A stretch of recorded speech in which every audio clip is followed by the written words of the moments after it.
That Time I Got Reincarnated as a Slime. Volume 19. Prologue. The Angel Lord moves. He understood that it was a dream impossible to realize. Michael, Lord of Justice, a mere skill that worked over certain phenomena, was nowhere near enough to make possible the resurrection of Veldenava the Star King Dragon. But even so, he couldn't help but hope for it. Because to Michael, a world without Veldenava was a world with no value at all. Michael opened his eyes, shaking his head lightly as if to rid himself of any lingering sentimentality. The first emotion to lay itself bare in his mind couldn't help but surprise him. I thought I wasn't as naive about this as Ladora. I was wrong, it seems. That was what it boiled down to. Trust no one. Treat them as nothing but pawns. If he had done so from the beginning, he could have prevented Obila's betrayal. But he didn't, because he believed in Feldway and trusted him as a friend. Michael thought that his associates would remain faithful to him as well. That was a mistake. The moment Obila abandoned Azrael, Lord of Salvation, the ultimate skill that Michael had tied to himself, and fled, he realized he had failed. Obila had forsaken him.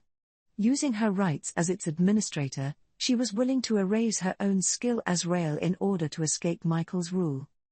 So, to make up for this, he had gone through Feldway to invoke ultimate dominion on the angelic skill users under him, hoping to strengthen his control over them. And with that, the mystics are not a problem. The insectors may still betray me, yet their interests are nonetheless aligned with ours.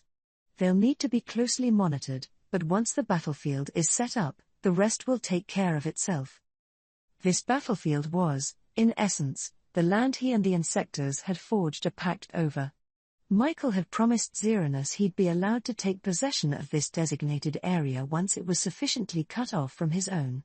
And, yes, if anyone lived there, the insectors would be obliged to wipe them out. In other words, Michael planned to send Xeranus to what he anticipated would be the fiercest of battles. So he'd keep a close eye on that location, but there were several problems that needed addressing. The first, needless to say, was how to deal with that traitor Obila. The mystics had sworn their loyalty to Feldway, so there was no need to worry about their morale.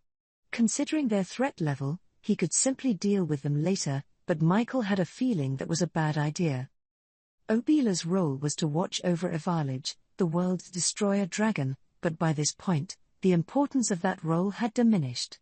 Michael didn't care what happened to other worlds, and in fact, Evalage's appearance in a certain key world had already been incorporated into his strategy. In other words, it made no difference to him if Obila abandoned her post. But if she tried to cooperate with enemy forces, people like the demon lords Raimuru and Guy, that was a different story. And in order to quell that concern for good, taking the first move seemed to promise more certain results. So who should Michael send out for this task? That was the problem, and the next question weighing upon him was related to it. Should he proceed to the next target as planned? Because if he wanted to dispatch Obila, he wondered if they would need to revise the overall plan. It was far from a trivial question. Obila's army, after all, formed an entire wing of Michael's own force. Losing this strength due to his own mistake made Michael uncomfortable, another new experience for him. As a monus, things like emotions were difficult for him to process, and yet they had been disturbing his thoughts as of late, like noise overlaying a piece of music. Thus it suddenly occurred to him that he might as well try to enjoy the feeling. If this is what emotions are, I ought to consider myself quite lucky indeed. There may only be one perfect answer, but there are countless ways to reach it. Running the shortest path may not always be the right way, after all. It should be perfectly fine to enjoy the process, not just the destination. If he should feel emotionally disturbed whenever a problem arose, it seemed much healthier to simply take in the experience. Impatience has a way of narrowing one's vision, and anger can dull the brain's thought process. There was no point in having regrets. It was far more constructive to use that experience to avoid future failures. And if so, it led to one possible solution for his current concerns. Yes. I know. I should take down these rebels myself. If you make an error, best to compensate for it on that same day. Instead of imposing his failures on other people, he should try to atone for them as soon as possible. That would give him a calmer outlook on his next problem coming up, without having to worry about opening further wounds. Reaching this decision immediately lifted Michael's mood, another first-time experience for him. And it made him think. Perhaps emotions aren't such bad things after all. In this other world, there was no such thing as gravity. There was no concept of earth or of heaven, making it quite similar to outer space in a way. All that existed in this empty space were objects composed of condensed magicules. These objects were as strong as magisteel, strong enough to generate their own powerful gravitational force, which was why they were turned into bases. The mystics, as former angels, used these bases for habitation, so they could live as they did in their key world and not forget what life under the force of gravity was like. Obila's base, comparable in size to an asteroid, was the stronghold for their anti-Valage efforts. Its strength was unrivaled, and it was one of the most important parts of the mystics' overall living space.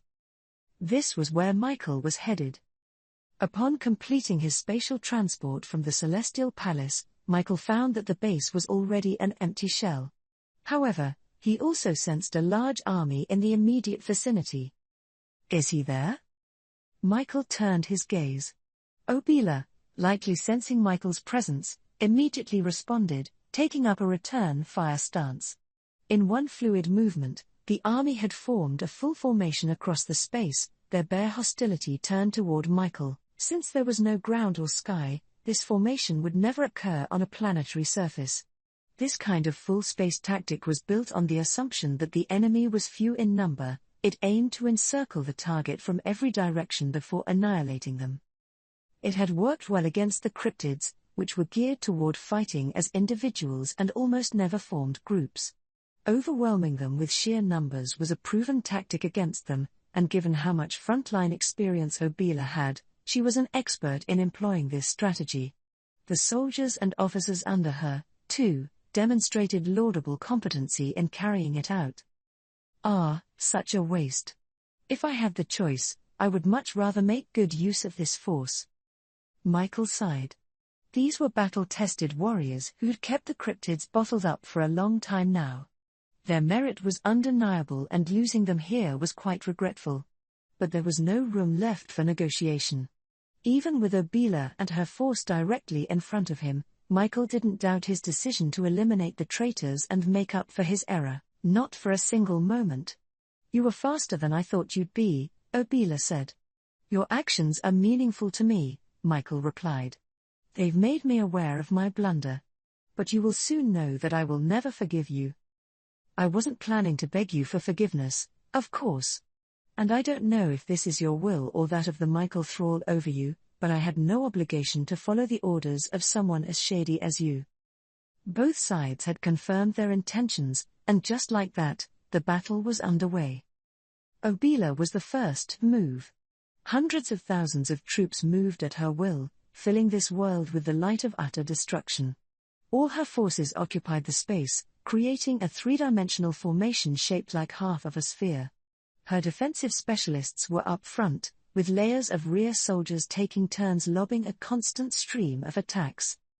The entire dimension seemed to brim with light that focused itself on Michael from every point in the half-sphere. An army so well-trained to deal with cryptids had no problem retaining its function during an all-out attack like this. Efficiency was the watchword in this energy wave offensive, one force after another unleashing its own wave, and it was naturally unavoidable. All their concentrated fire struck Michael. He wasn't panicking, however. No matter what kind of attack it was, there was no way it'd work against Castle Guard. But then a problem arose. NGH. Is this pain? Castle Guard, which was supposed to nullify all strikes, failed to activate for some reason. The layered attack from Obila's army, and all the unthinkable amounts of energy it stored, seared Michael's body. It was a difficult turn of events for Michael to believe. Little by little, his body began to take damage. Instead of losing his cool, Michael pondered over the cause behind this. No energy is reaching Castle Guard? I see. So nobody has sworn their allegiance to me? Michael was convinced this was the reason, and his guess was correct. The naturally charismatic Ludora had a huge following of imperial subjects. Michael, on the other hand, had no one truly loyal to him. And that made sense. Very few people in the universe were even aware of Michael's existence, and those rare few already had their own masters to serve. And those masters were connected to them merely by common objectives. There was no trust involved, no oaths of fealty made. The only exception was Feldway, but that was a friendship, not sworn allegiance, and since the ultimate skill Michael, Lord of Justice, one of his own parallel existences, had been transferred to him, they were treated as essentially the same being. How could Castleguard work on the power of Michael's loyalty to himself? It was meaningless, but much was logically clear. I see that I knew nothing about my own skills. It can often be surprising how little people know about themselves, and Michael was just as befuddled by his own Lord of Justice skill. When he confronted Raimuru's team earlier on that airship, he thought he was protecting Feldway with his own castle guard, but that wasn't the case. Feldway was tapping into his own skills, and unlike back then, Michael couldn't take advantage of people's loyalty to Ludora now. That's why Castle Guard was no longer effective for him. It could protect him from any kind of attack, and that had to come with a strict set of conditions. And it was the pain Michael felt right now that let him understand that on a deep level. Obila, the attacker, was shocked by this unexpected event. She had been briefed about the skill Castle Guard, so she knew that any attack on him would be meaningless, but Michael plainly looked damaged, and this puzzled her greatly. Nonetheless, she still recognized this as an opportunity, so before pondering over it any longer, she gave out her orders. Continue the all-out attack. Stay in sync with each other. Don't give Michael a moment's rest. The soldiers, seeing what was going on, didn't hesitate to keep attacking at full force regardless of their orders. As Obila saw it, Michael's pursuit of her was to be expected. The moment she banished that angelic skill, she was prepared for the likely chance that her disloyalty would be discovered, and that some sort of action might be taken. Had she been in Michael's position, she would have done the same thing, hence she staged this all-out assault while secretly continuing to retreat. The original plan was to flee into enemy territory, the domain of the cryptids, and force Michael to engage with them instead. Now, however, that no longer seemed necessary. Obila considered Michael's energy level to be several times greater than her own, truly a formidable force in any battle, but his combat experience wasn't nearly what she assessed it as at first. Could we maybe win like this? No, that's far too optimistic. I'm sorry for the soldiers at the end of the line, but they'll need to serve as bait for me. Obila was a brilliant, cool-headed commander, one willing to treat her forces as statistics and sacrifice the weakest under her command. Making decisions like this, giving up a few in order to ensure the vast majority survived, was a prerequisite when commanding such a large army. She could order her soldiers to die without hesitation, and in fact, she had already chosen who would remain alive. As long as Michael wasn't making any moves, she'd just transport them out of there when the opportunity presented itself. Michael's presence, after all, allowed her to open Heaven's Gate, that gigantic portal, from the inside of the other world. With all that in mind, Obila the tactician had organized this vast escape. Oma, lead the first corps away from the front. Take them to our master, the demon Lord Milim, Obila ordered her faithful follower. Obila herself intended to stay here, giving commands until the end. The first corps was the most elite force under Obila. Omar was an excellent second-in-command, boasting outstanding skills in combat, skills further strengthened by acquiring the body of a walking dead. Omar would be an asset to the demon Lord Mlim someday. It was with that level of trust that Obila gave the final order. But Omar wasn't ready to nod its approval. Upon entering that walking dead's body, it had regained the power of speech, and now it spoke fluently to her. Surely you must be joking. Only you, as a primordial, can operate the key to the gate. And there is hardly any way I could leave my master, the one I am obligated to protect in battle. A quiet smile emerged on its face. Obila's generals and soldiers shouted their agreement. "Our glory is with you, my lady." Without Obila, their survival meant little. That was the unvarnished truth, the pride they all held. If Obila had access to Michael, King of Justice, the resulting castle guard would have given her the ultimate protection, powered by an unbroken command and thousands of loyal underlings, but this, alas, was only a hypothetical now. Obila was troubled. The worst possible outcome was them all dying here. At the very least, someone needed to reach Milim and tell her everything they knew, including the current situation. Should I stay, or should I leave Oma to handle the rest? Feelings no longer mattered at this point. She had to decide which approach would have the best chance of success. And Obila, upon making her decision, was just about to announce it when all of you spread out at once. She gave the order as quickly as she could, sensing something unusual. Her focus remained on Michael as she pondered it. He was still under concentrated fire, and she wasn't foolish enough to allow for a gap in the battlefield. And that's why she picked up on it. Out of nowhere, Michael's energy had stopped decreasing. That meant that he was no longer taking damage, but before she could determine the cause, she sensed that Michael was starting to condense an enormous amount of energy into a single place. Before guessing what it was, she promptly gave the order. Hundreds of thousands of troops began to move in unison. The closer they were to the outer edges of the hemisphere, the quicker they operated, allowing the entire force to spread far and wide without any traffic jams. But, as if mocking all these maneuvers, Michael activated his skill, Cardinal Acceleration. The power he obtained when he captured Vielgrind was now completely his own. A great, multi-headed crimson dragon overran Obila's army, killing more than 10,000 in an instant. It was a nightmarish scene, but even so, it still could have been far worse. If Obila had picked up on it a moment later, everything would have ended all at once. Damn you. Seeing her troops be murdered like this infuriated Obila. But still she kept her cool. Analyzing this most recent attack, she used its strength to calculate the relative power between herself and Michael. Her conclusion, the gap between them was nothing short of overwhelming. It was clear that if things kept going like this, the worst possible outcome was looming, and in fact, the tens of thousands of rays of light that her force fired out during their scattering maneuvers were harmlessly deflected by the icy barrier Michael had put up. It's not only Lady Vielgrind, then. Perhaps that was Lady Velzard's power at work.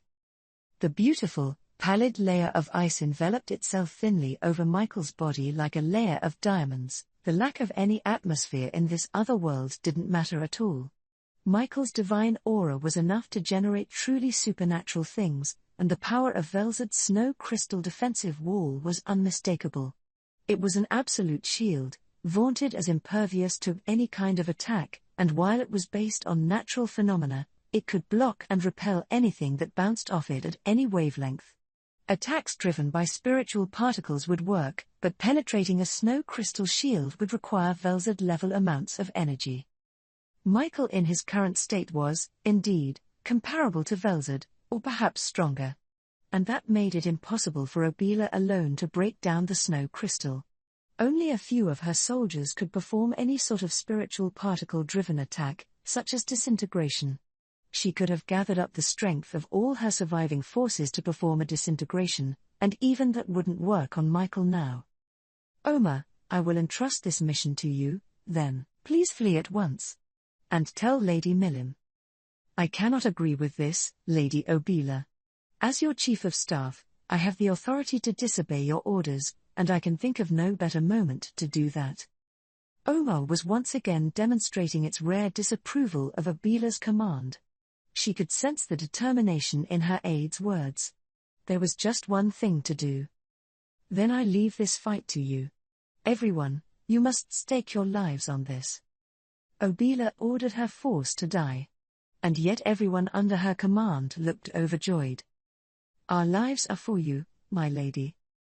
That declaration was the signal, and then the merciless assault began anew. Chapter 1. The First Skirmish. All of us were transported to a frigid wasteland, a world entirely white and silver. It was almost like I had blundered into Guy's stronghold. I had tried to use our transport magic circle, but the magic didn't activate on it, so I instead used spatial transport to travel to the far limits of what I could see with the monitoring magic Argos. The moment we were on the other side, though, we were greeted by this piercing cold air. It was so frigid, I thought my heart was going to freeze. And that's the thing, right? If it's cold enough to even shut me down, it had to be Velzard in action. There was a presence that made the atmosphere seem to tremble. It told us that this was unmistakably a battlefield, and the greatest source of this presence came from the spot where Guy and Velzard were facing off. They had created such a vast space of death and destruction where nobody else could intervene.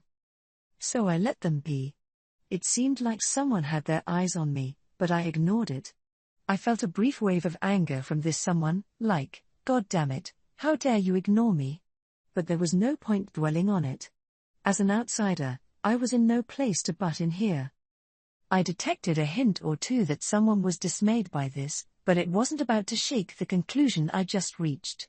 Jumping into a location that you know is dangerous isn't a choice that an intelligent human being would make, so I looked a bit more into where else I should poke my nose. The next nearby sign I picked up, oh, that's Diablo, huh? It looked like it was him against Zorario, but again, let's leave them alone. I mean, Diablo's right there and all, so leaving matters to him shouldn't be a big deal. If he couldn't do anything about this, it's not like I could do very much more. No, I really don't think that. He. You don't get it, do you, Seal? This is something that I've picked up on only lately, but you know what the thing is with Diablo? It's the way he slacks off whenever I'm watching him. I don't think he even realizes it, either. I feel like he stops making a full effort because he's eager to see what I'll do instead. Ah yes. That does make sense to me. Wow. It's been a while since I beat Seal in a debate. Feeling a little emboldened by this, I began to give everyone my orders. Let's leave the outside alone. I wanna head for Leon. It looks like we got a few battles going on at once, so join in as you see fit. Benimaru, Ci, Ranga, and Kumara nodded at me. These weren't exactly precision orders I was giving, but we were in an emergency. If we all went out together, I thought, that was likely our best bet. By the way, there was another pair, engaged in battle outside. I had sensed the remains of heavy magic usage from close to the surface, but my instincts told me to let it be. Why was that? I had absolutely no reason or basis for my choice, but I decided to trust that voice in my head. This was no time to be preoccupied, I needed to take quick action. So, with no objections from anyone else, we made for the castle. The visibility was terrible. I had Universal Detect turned up to max, but I couldn't even get a feel for the distance. The reason was simple, Velzard's blizzard was contaminated by magicules, and that was easily enough to neutralize my cancel natural elements skill. Since I judged distances by the way magicules in the atmosphere reflect off matter, everything becomes ambiguous if there are swarms of magicules going every which way, so all we could really do was travel in the direction where the magicules were being tossed and thrown around the most. That turned out to be the right call, too, for we were soon at Leon's castle. Things were a lot better inside. Having my full vision back was a relief. Now it was time to look for signs of a fight. Okay, I'm sensing Leon's presence, I said. Me and Benimaru will head there, so you guys go cover the rest of the battlefield. At once. I hear you. On it. Ranga, Kumara, and Ci set off. I didn't bother watching them leave, instead invoking spatial transport to get myself and Benimaru out of there. The moment we stepped inside, after all, the sheer aura of this battle seemed to explode in my mind. It chilled me. There was this intense energy, even greater than my current full strength, and I could tell things were getting pretty rough. The scene greeting us post-transport was truly a race against time. I tried using hasten thought to read the situation, analyzing matters hundreds of millions of times faster than normally, but things were clear enough already. Yuki, exerting what looked like the last ounce of his energy, was taking the lead position as Laplace and Tyr were behind him, protecting a woman. She looked familiar to me, Yuki's secretary, the body possessed by the demon Lord Kazalim. Kagali was her name, and the last time I saw her, she was under the control of Lieutenant Kondo. I couldn't guess what happened to her, but it looked like she had her free will back. That wasn't really the issue, though. The real issue was the large fireball the enemy was about to unleash. Enhanced by an ultimate skill, this massive blast, with its boosted, purified heat and destructive power, would shatter even spiritual particles into nothing. In other worlds, it could destroy souls, and it had already been unleashed well in advance of my arrival. I was safe. With Azathoth, god of the void, devouring this destructive force, I was well protected against any kind of projectile strike. The Nimaru was naturally under Azathoth's influence as well, so no need to worry about him, either, but Yuki and the others had been directly exposed to that huge fireball, and directly hit by it, in fact. By the time we came in, they had already been taking damage. By this point, I'm just not sure. No. Perhaps, if you consumed it with Azathoth, god of the void. Okay, do it. I sent Seal the order before it could finish explaining everything, and in no time at all, it was on the move. The result, however, was a huge explosion that tore the castle apart. Yuki disappeared, swallowed in the light, and so did Laplace. The explosion was so wide in scope that it distorted space itself. I managed to suppress quite a bit of it with my power, but as for the two people who took a direct hit from it, I know I've caused you a lot of trouble, but I never hated you at all, Rimuru. Yay, me either. And now that you're here, I'm sure it's all gonna be fine. I felt like I could hear those voices. I think I just imagined them, though. Yuki and Laplace were gone without a trace. And, yeah, they did cause me nothing but trouble, but Yuki was a traveler from my homeland, someone who Shizu entrusted me with.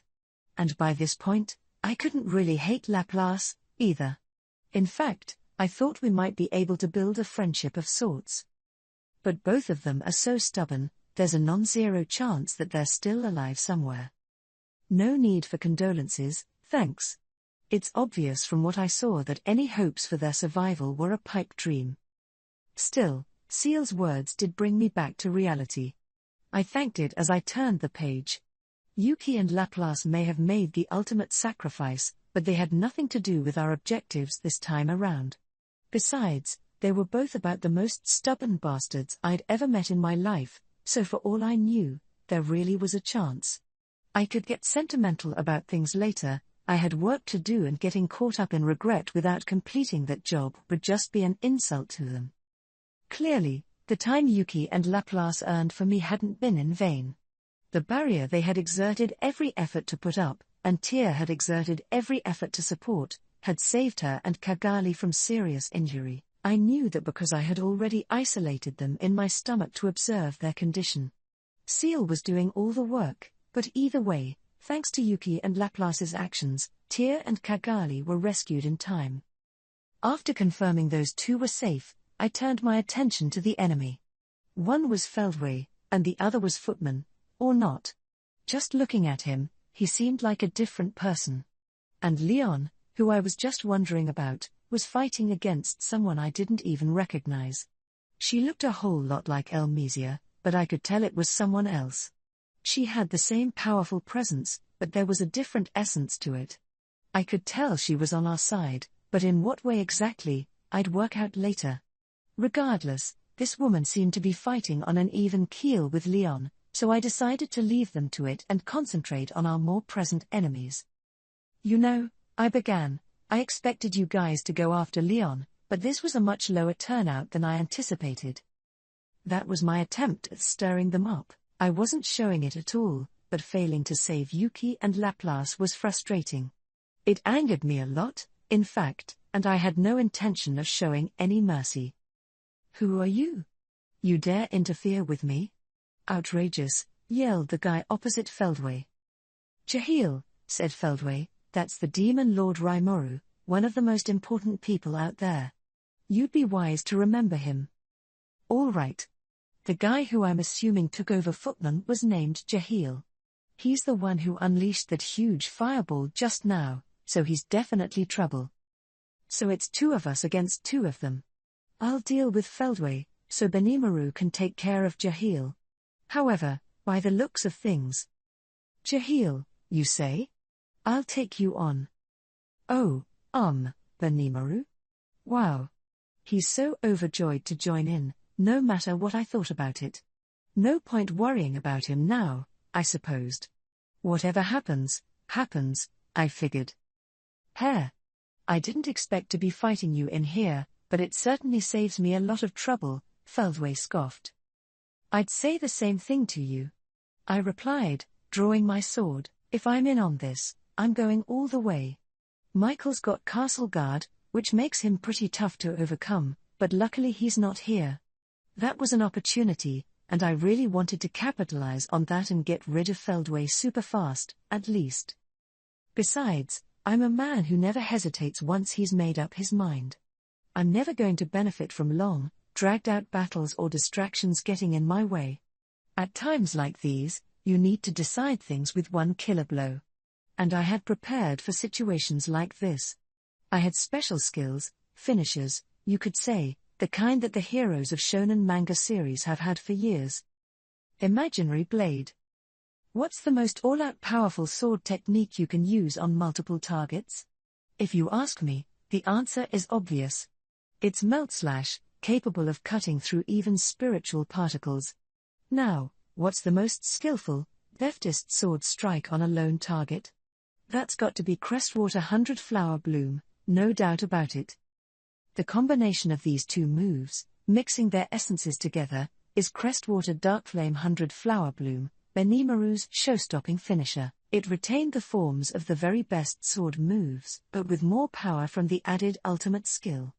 That put it beyond the spiritual particle crushing point, making it comparable to Melt Slash. In terms of expertise and sheer might, it was clearly the best out there. And, thinking about it, I couldn't have Benimaru outdoing me. So I asked Seal to come up with a finisher more suited to my gifts, and I wasn't shy about offering it my feedback, either. I wanted it to take Void Collapse, a skill that I still didn't really understand, despite multiple explanations, and adapt it in a way that'd boost my sword powers. That was how Imaginary Blade was born. It didn't cut through spiritual particles at all, you see, instead, it ate them. That's what made it special. There was no blocking this ability that consumed spiritual particles into complex space. The only way to resist it was to dodge it entirely. Catching it with your sword ended the fight immediately, making it a literal insta-kill. My philosophy for things like this is that a finisher isn't really a finisher unless it ends the fight right there. Among my closer friends, after all, nothing ever worked on them twice. Show them a skill, and they'd take countermeasures against it. I couldn't show them my real finishers until it really, really mattered. And, of course, you could counteract Imaginary Blade with things like parallel existences, the way Veilgrind liked to, but in a battle between 2 high-ranked spiritual life forms, the main focus is on energy management. Whoever exhausts their opponent first is the winner, kind of. Even if you failed to truly finish with your best move, that didn't make Imaginary Blade any less dangerous. So, now that we were at this point, I wasted no time revealing that finisher of mine, so strong was my desire to finish Feldway off immediately. And yet, with the sound of what felt like the air groaning under the pressure, my sword was stopped. ? I could tell Seal was surprised. I bet it was. I was pretty damn shocked, too. I never thought the jinx you feared would be proven like this, Master. The jinx, you said? Yes. It's a common trope in shonen manga that if you break out a finisher for your first move, it'll always be blocked. PFFFT. Look at you. Making me laugh out loud when things are this serious. And yes, I said that, all right. I know I did. But, come on, did you ever expect this? Phew. Okay, let's move on. Stuff happens. It was just such a joke, how easily my blade was stopped, that it threw me a tiny little bit. I got my head back into gear and focused my attention on Feldway. Seal, always one step ahead of me, had begun investigating why the attack had been blocked. It'd be useless to attack until I got the results from that, but I still had to pretend that this didn't faze me at all. I decided to converse with Feldway a little bit, bluffing all the way. "Wow. Nice job blocking that," I said. I slashed at him, pretending that I wasn't disturbed at all. I thought he'd ignore me, but surprisingly, he didn't. "I knew you had gained Noir's good graces, so I wondered how powerful you were, but you don't seem to be any threat at all." He knows how to press my buttons, doesn't he? I don't care if he compares me to Diablo or whatever, but here he is, not giving a damn about this great new finisher I came up with. No, this is too unnatural. Anyone else would feel threatened. The only person I could imagine reacting that way was Michael, protected by Castle Guard. "Yeah, you say that, but it didn't work one single bit, dude." I wasn't even sure Abyss Annihilation, which I saw Carrera bust out in the labyrinth, would even work. It was looking like Feldway was fighting with a god-class sword, too, and if Imaginary Blade didn't work, maybe some kind of divine force was in place. Melt Slash, being on a lower level, was unlikely to fare any better against him. So I thought about just slashing him up, all normal swordfight style, but that wasn't a walk in the park, either. Feldway was strong in the regular sense, too, something I could sense just crossing swords with him like this. Looking purely at his swordsmanship alone, he's just as good as me, or better. I bet he'd give Benimaru a pretty even match. I'm a pseudo-true dragon myself now, which has greatly enhanced my physical abilities. Movement-wise, I was capable of several times what I could do before, and that wasn't a metaphor at all. I also thought my training made me a better swordsman by now, but nothing worked on Feldway. I was still holding up all right, thanks to a few cheats I was resorting to, and I could always ask Seal to take my place in an emergency. But in a fair and square fight, I was beginning to feel like I had no chance. That suggested a need to shift to magic attacks, something you can't deflect with a sword, but any large-scale magic would cause untold damage to Leon's kingdom. Any spell I cast needed to be sized for just one person. Abyss Annihilation, like I just mentioned, was destructive enough to affect the very future of this planet, so it was pretty much off the table to start with. I bring it up because it's one of the strongest skills out there in terms of sheer power, but I really couldn't think of anything stronger than that which targets individuals.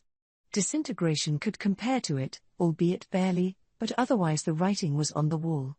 Nuclear cannon and other handy single-target nuclear magic couldn't hold a candle to disintegration anyway. And I could enhance any strike with an ultimate skill of mine, but if my opponent had an ultimate, too, he could deal with that. Really, I wasn't sure I had anything against this guy. If there's any silver lining, it's how Feldway was taking a wait-and-see approach with me. If he tried going on the counterattack, I'd be stretched to the limit. For now, the best course of action seemed to be chatting him up and looking for some kind of breakthrough. So I kept speaking, just so he wouldn't realize how irritated I was getting. "I'm a harmless slime, after all. No wonder you don't see me as a threat." "Hair. Still looking to talk to me? Now I think it's clear why he's serving you." "I'm not exactly glad to hear that." "No? Well, you're a thorn in my side, so I don't have any reason to butter you up. If you're starting to resent this, that's fine by me." I expected him to shut me down, but he was oddly open to conversation. It made this all the more disappointing. If he wasn't willing to talk at all, I could whip his ass without any regrets, but I'm still looking for an effective approach for the moment, so it's not like I can really lord it over him anyway. But now I'm wondering a bit. Why isn't Feldway trying to fight back at all? That's helpful for me, really, but at this rate, we're gonna cycle through the same basic moves until the end of time. I'm using Void Collapse, but that's an absorption-type skill, not one I release myself, so it's not really tiring me out much. The same was true for Feldway, however, as he hadn't taken any damage yet. It felt like he was using some skill to shore up his defense, but parrying everything I threw at him like this was keeping him from being gassed too much. One approach I could take was to bust out some kind of sword move that even Feldway couldn't catch. And, in fact, I did have one more real hidden trick left in my bag, something new I developed based on Benimaru's and Carrera's 100 Flower Bloom. It's a super finisher move, one that I can't even fully use without Seal's full support. That meant it was beyond what I could bust out on my own, so I hesitated to use it, since it seemed like such a cheat. But I couldn't whine about that now, so I was thinking about whipping it out if the opportunity presented itself. But I just couldn't picture it working, somehow. It was kind of eerie. And Seal seemed to agree, too. So for now, job one was to figure out Feldway's secret. It meant we were just going through the motions in this fight for now, but on the other hand, it gave me a chance to calm down and check out our overall situation. I was worried about everyone else's safety, so, while keeping a close eye on Feldway, I turned my attention to my friends. Benimaru was a concern of mine. His opponent was clearly superior, so I tried using Universal Detect so I could watch them without turning my eyes toward him. Oh! Wow, look at that ominous crimson spear Jahil's carrying. I don't know when he got it, or where from, but I could sense an incredible amount of force from it. It seems to be called the Demigod's Blood Spear. Earlier, he bragged that I will run you through with the spear my most beloved demigod gave me.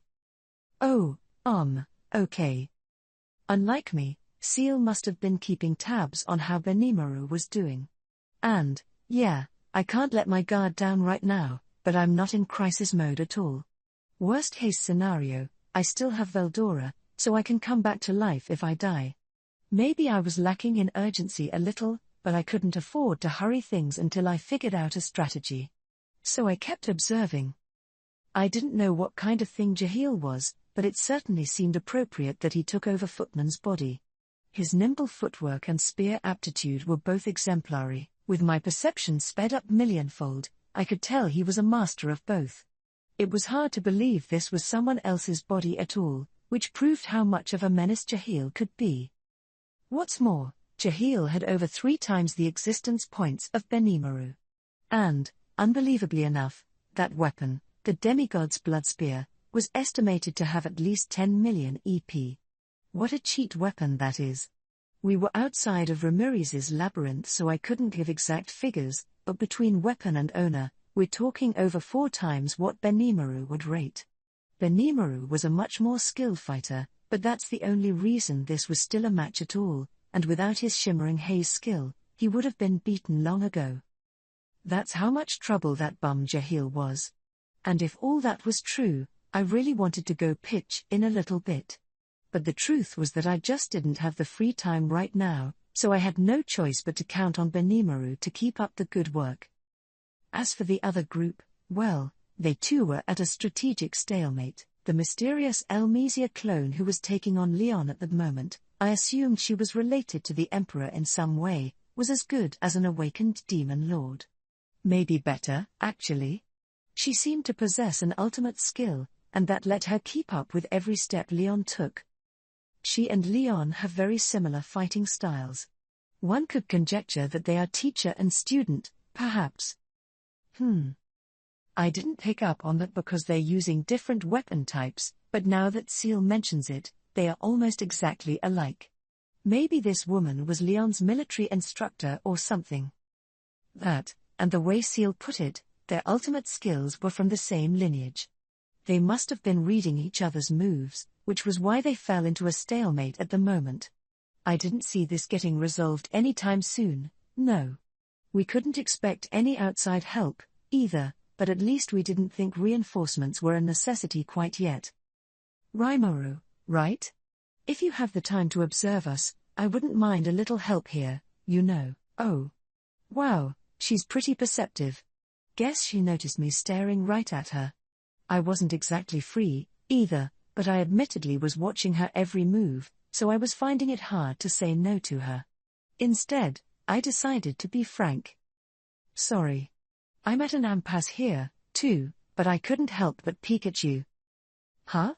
You're that preoccupied and you still just stared at me. What kind of person would do that? Elle told me you had no common sense, but you really need to quit with that, got it? She was absolutely right, of course. I didn't think she was onto me, but, yeah, getting distracted like that during battle wasn't the smoothest of moves. I'd like to take your comments back to my home office and give them the consideration they deserve, yes. Doesn't sound like you want to do anything at all, but okay. So you think you can win? Boy, is she sharp. I was trying to make a joke, but she saw right through me. Yikes. Better get serious pretty soon. Now Feldway's staring at me with this crazy look on his face. For now, I replied, steeling myself for a counterattack from him at any moment. It's not looking good. I don't see any gap to exploit at all. Feldway snickered at this, suddenly joining our little back and forth. Hare. First you turn away from me in battle, and now we're exchanging casual banter? Very impressive. And yet you claim I'm showing you no gaps. Ridiculous. Where do you get off, if I may ask? Oh, shut up. I gave you my top finisher and you just blocked it like it was nothing. That's why it's like this now. I wouldn't be going through all this trouble if you just lie down and get your ass beat. Don't make me laugh. Our plans would have been realized quite a bit earlier if you had not interfered with me. That, and of course your servant Noir's crushed a number of our other plans as well. Guess I riled him up too much. He was losing his temper. I have nothing to do with whatever Diablo did, I insisted. Yes, you do. You're his master. No, I haven't even known him that long. I'm not about to take responsibility for something I have no business handling. I'm not the one to blame there, that's my story, and I'm sticking to it. He's just so brazen, I offered. I agree with you, the woman replied. And by the way, I'm a little awed at how you can act so relaxed in this situation. Something told me she didn't mean that as a compliment. Why wasn't she concentrating on Leon, then? I wanted to ask, but it'd be shaking the hornet's nest too much. Who are you, by the way? Oh, me? I'm Elle's mom. Call me Sylvia. Rather surprising self-intro there. I mean, I know elves have long lifespans, so maybe this is perfectly reasonable to see, but not only is she basically Elmesia's identical twin, she's her mom, too. I still retained enough of my common sense from my previous life that this felt incredibly weird.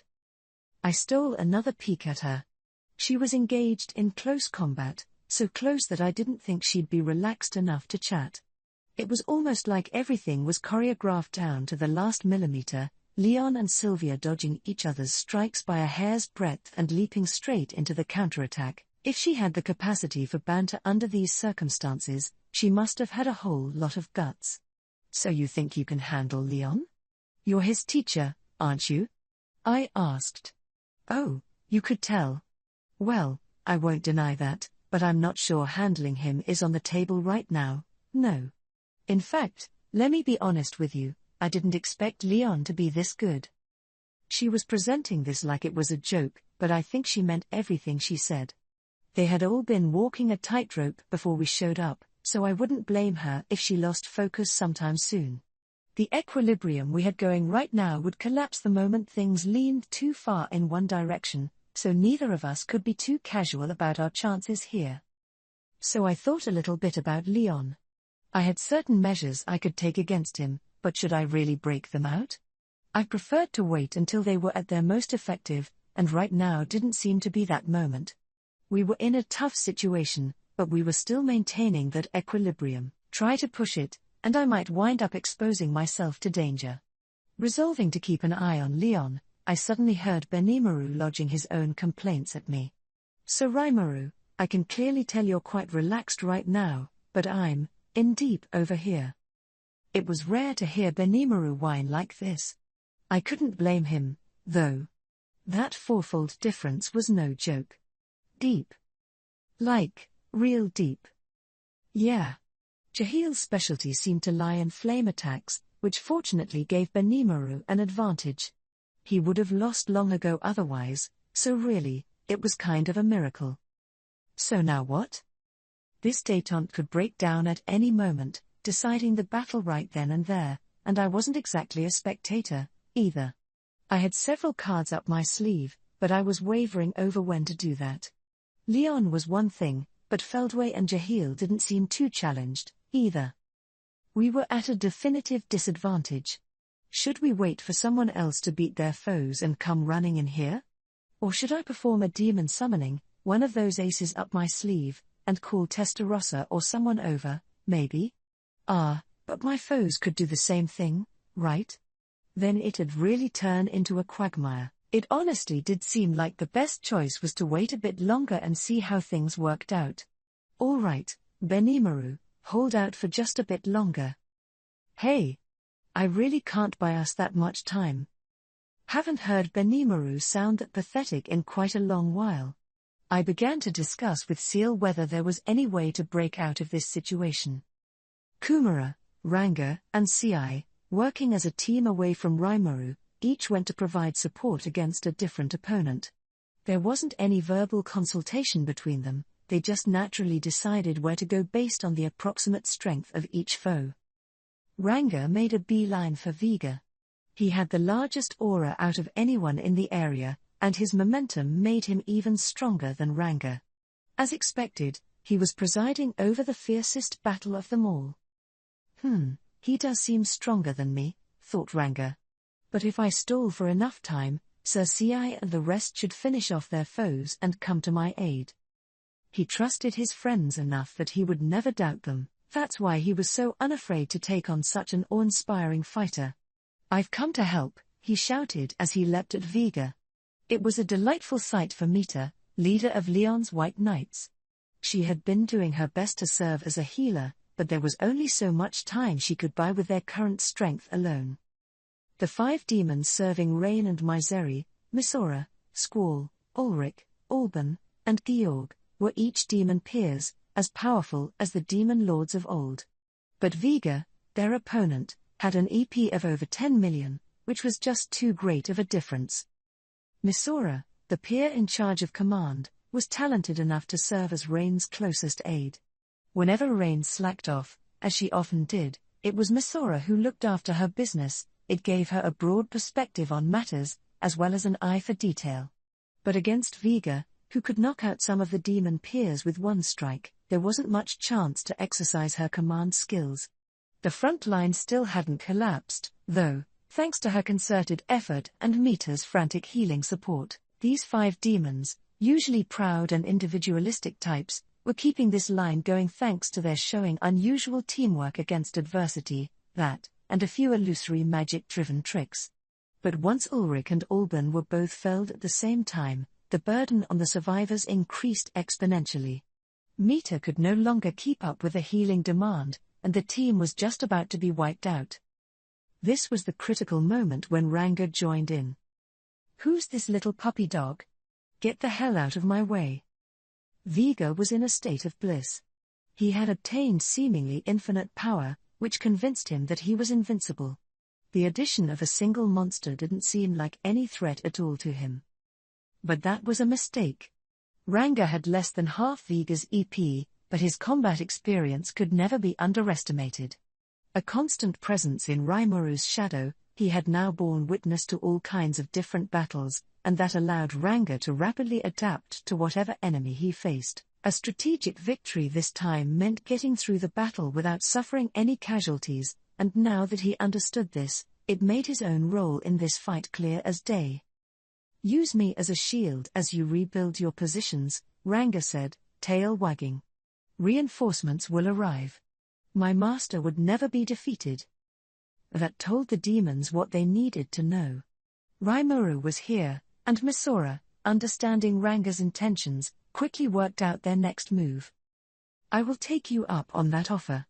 Lady Mita, focus your efforts on Sir Ranga, please." With that quick change of tactics, the battle now featured Ranga as the key player. From this point on, Vega's unbeaten streak of sorts came to an end. Ranga, whom he had dismissed as someone well below his caliber, performed far beyond expectations. Without any conscious thought, Vega attempted to eliminate him. He wasn't even afraid to tap into his ultimate skill Azdahak, Lord of Dark Dragons, so intent was he on subduing Ranga with pure power. Azdahak, the ultimate skill, was a power acquired from the way Vega lived his life. He had inherited the blood of a magical inquisitor, one of the triumphant results of the Rotso family's research, and that gave him both monster and human properties. Part of the former included the ability to heal even serious injuries as long as he was fed. Yuki had later performed certain modifications to his body to turn him into a sort of imitation slime, or proto-slime, but that was a closely guarded secret. Thanks to that, Vega's body was an aggregate of microscopic particles known as magi bacteria. His body could regenerate. As long as a certain portion of his body remained intact, the entire rest of it could be revived without incident. This made Vega a master of mimicry, capable of imitating the structure of any living thing, and he also had a certain chance of acquiring the abilities of whatever prey he fed upon. This was exactly why he was able to obtain Azdahak. The essence of that ultimate skill involved absorbing powers from the user's prey, which lay at the core of Vega's will. In practice, it was quite similar to Rimuru Beelzebut, Lord of Gluttony, providing a showcase full of worrisome abilities: ultra-speed thought, parallel thought, analyze and assess, dominate organic, mass production, absorb skill, multi-layer barrier, and more. It was a top performer, no doubt. If Vega's prey had a physical body, he could read data from it with Dominate Organic to obtain its species-specific abilities. If the unfortunate victim was a spiritual life form, Absorb Skill could steal its energy and make its abilities Vega's own as well. And as long as there was any useful organic material nearby to work with, he could create as many duplicates of himself as he wanted. Overall, in the right hands, Azdahak could offer virtually unlimited strength, but only in the right hands. Unfortunately, Vega hadn't built up that much experience in life since he was born. He grew at a frightening rate, his power, and nothing else, increasing by leaps and bounds, but he still had yet to master his skills. All he could really do was power up his body via Dominate Organic, read his enemy's weaknesses with Analyze and Assess, and weaken his foes via Absorb Skill. He also took advantage of ultra-speed thought, albeit unconsciously, so he had a certain level of judgment skills, but parallel thought hadn't dawned on him yet, so despite his dominant advantage in this fight, he still hadn't secured victory.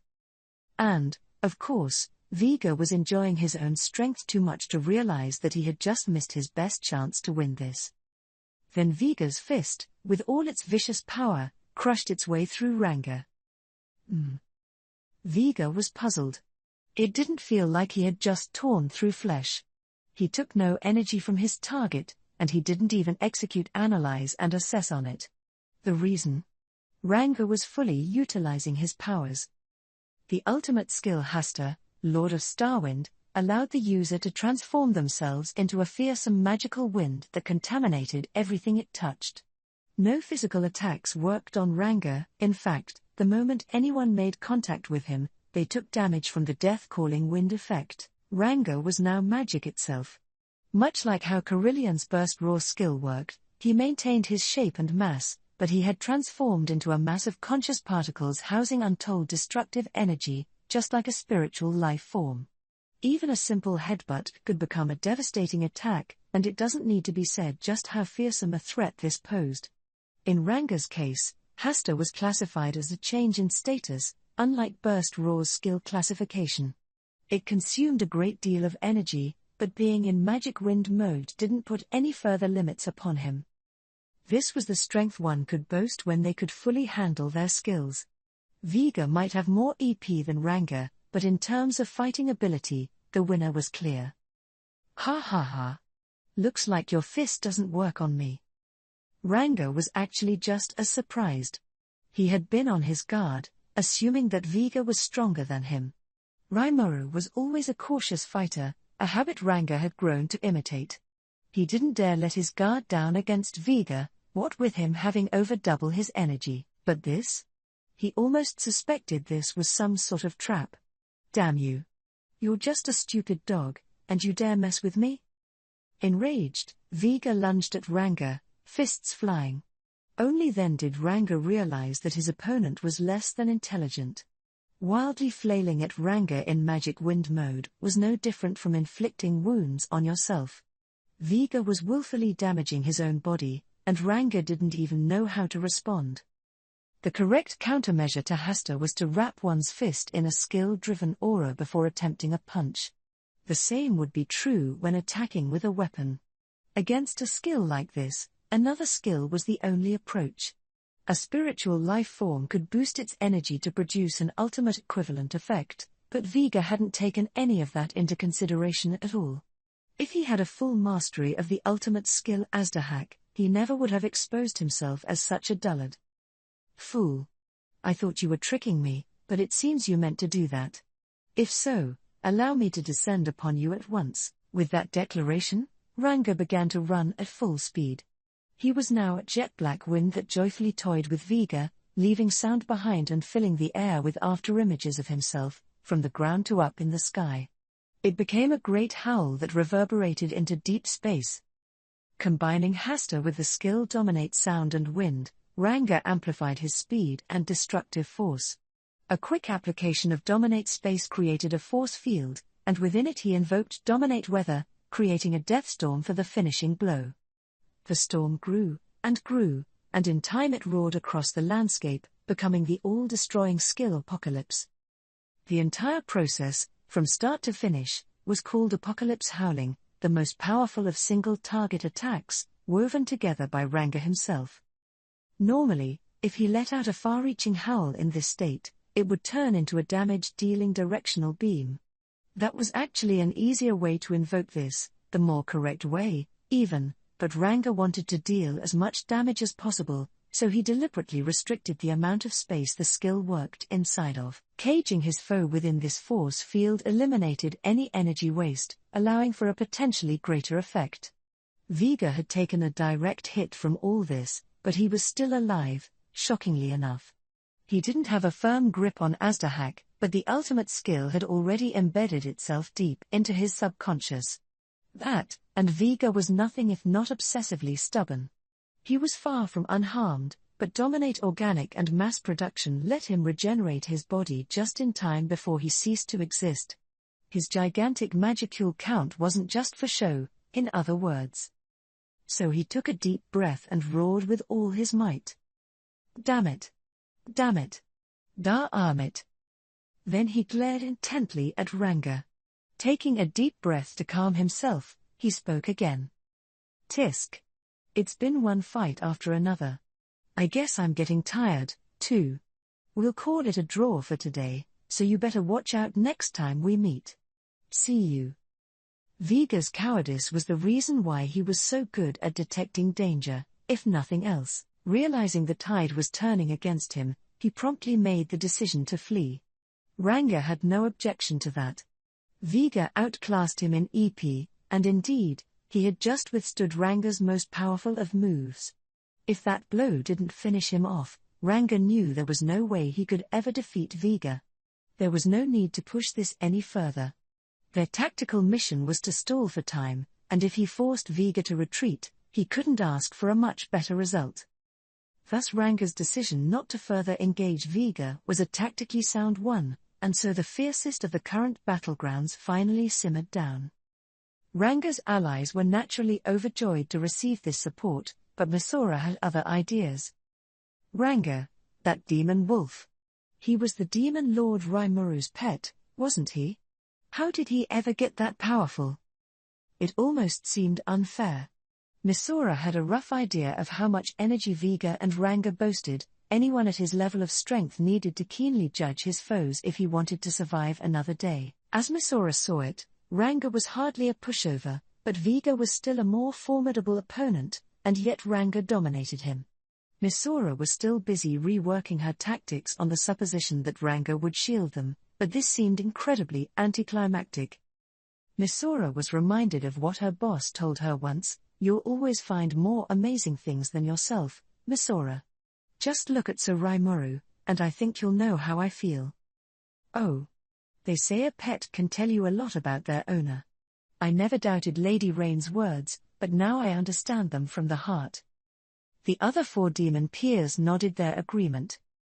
Meanwhile Mita, the White Knight, was stunned.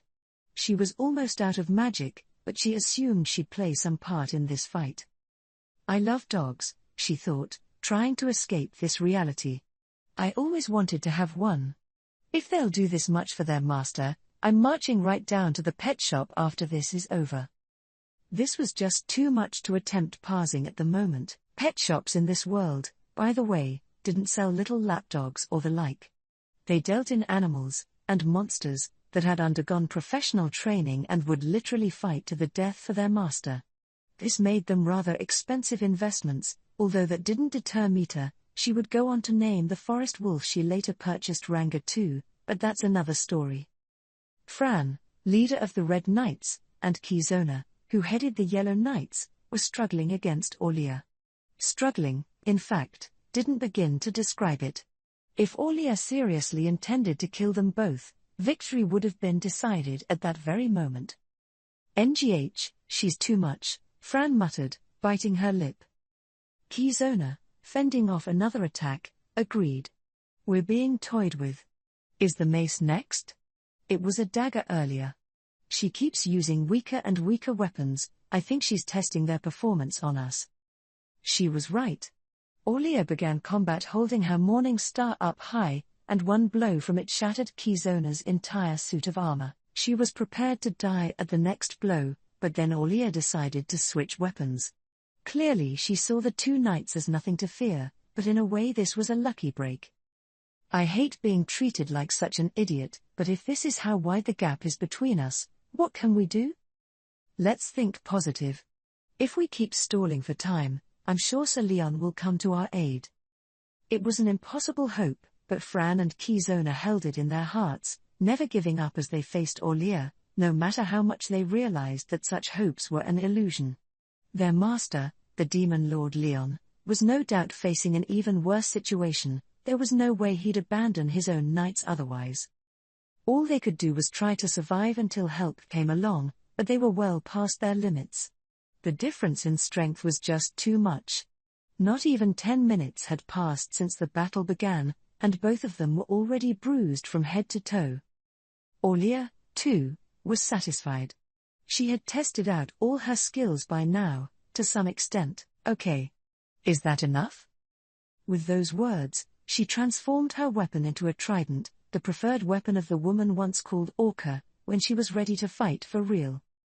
Fran and Kizona could sense the change in their foe. "This is it. I did my best, but I am sorry I failed to fulfill my mission." Fran was lost in despair. Kizona took a more pragmatic approach. "I wish I could have had cake as my last meal." They waited for their final moment to arrive, in their own ways. Instead, "Looks like you're in trouble. I thought it'd be tactless of me to intrude, but please allow me to handle things." Kumara, transformed into a beautiful woman, stood before Aulia, as if to protect the 2 knights. So began the battle between them, which, once again, proved one-sided. Now it was Aulia who was hopelessly outmatched. "No. Why is this?" Aulia couldn't help but cry out in astonishment. Her ultimate enchantment multi-weapon let her create God-class weapons of any type, and she had God-class armor on to match, but Kumara's 9 tail gouge thrusts totally ignored that armor as it inflicted damage on Aulia. Her gear wasn't shattered, but the sheer impact of these tail-driven strikes hit home, sapping her strength. "Quite weak, aren't you?" said Kumara. "In that case, I hardly need to deploy my 8 legions." Kumara had considered whether to send out any of her tail beasts to gauge her enemy's strength, but after their initial clash, it just didn't seem necessary. Aulia was a first-rate fighter and a menace with her advanced magic, but her moves were no different from what any human could do, and she didn't surprise Kumara in any way. After gaining experience against powerhouses like Carillion and Frey, this opponent wasn't nearly enough to challenge her. She needed to keep Aulia's equipment in mind, but not even that was a threat. That's because Kumara had undergone another evolution, a change in species from nine-tail to divine fox, and this new divinity had greatly enhanced her might. Aulia, too, was divine by nature, what with the seraphim inside of her. In terms of existence points alone, there wasn't that much difference between them. Kumara's had grown a bit, but it was still a little under 2 million, while Aulia's was a bit past that. In terms of sheer numbers, Aulia had the edge. But Aulia had one distinct disadvantage. She had only experienced the world as a human being, and thus, she had far too narrow a view of how to use her powers. Orca and Alia, the two humans that formed Aulia, were two of the most senior officers in the Yuki-led composite division. They were as strong as the Imperial Knights, the mightiest group in the Empire, and now their souls were mixed together, placed into a walking dead and even granted a seraphim's power. Alternative, the ultimate enchantment Michael granted her, had even turned into multi-weapon, reassuring her that no one on this planet could defeat her. Her experiments with Fran and Kizona seemed to confirm this, too, giving her even more confidence. The weapons her skill created were just as good as any God-class item in existence. The way Fran and Kizona's attacks completely failed to work on her was proof enough of that. They couldn't even touch her body, her God-class armor completely repelled them, and one swing from her weapon shattered her foe's gear. Aulia had accumulated too much confidence in her power. And now it was making her struggle against the reality she faced. "Don't you dare mess with me. I'm about to get real serious." The experimentation was over. Aulia swung her trident with all the skill in her possession. Transforming the magic Arya excelled at into lightning, she wrapped it around the spear Orca once swung with such sharpness. Even Kumara would have to be fatally wounded by it, but her 9 tails, covered in an aura of divine energy, independently moved to block the trident. By this point, the difference in actual ability was abundantly clear to anyone. Just as people with similar bodies can boast differing levels of strength, there was a clear gap here, like a martial artist tackling an amateur street fighter, or even wider than that. Even Fran and Kizona, helplessly watching the fight between these two great powers, could see the difference. Wow. Hey, is that girl serving the demon Lord Rimuru, too? I don't know, but she's certainly on our side, I think. How to put it? I sure don't want to get on her bad side. I mean, here's this girl we don't know at all, and she's destroying her. Don't say it. I know exactly what you mean already. They were smitten with Kumara's heroic figure. She was just standing there, in all her bewitching beauty, not even taking a step. Once you knew the truth behind her, there was no point debating who was the stronger fighter at all. "Now," Kumara said, her smile widening, "are you ready?" "I can't accept this. I'll never accept this. We have the greatest power there is. The power we need to serve the Almighty Michael." You do, huh? But it doesn't work on me, she mercilessly told the agitated Aulia. This much was proven fact, but the insult was enough to enrage Aulia further. "Don't give me that crap.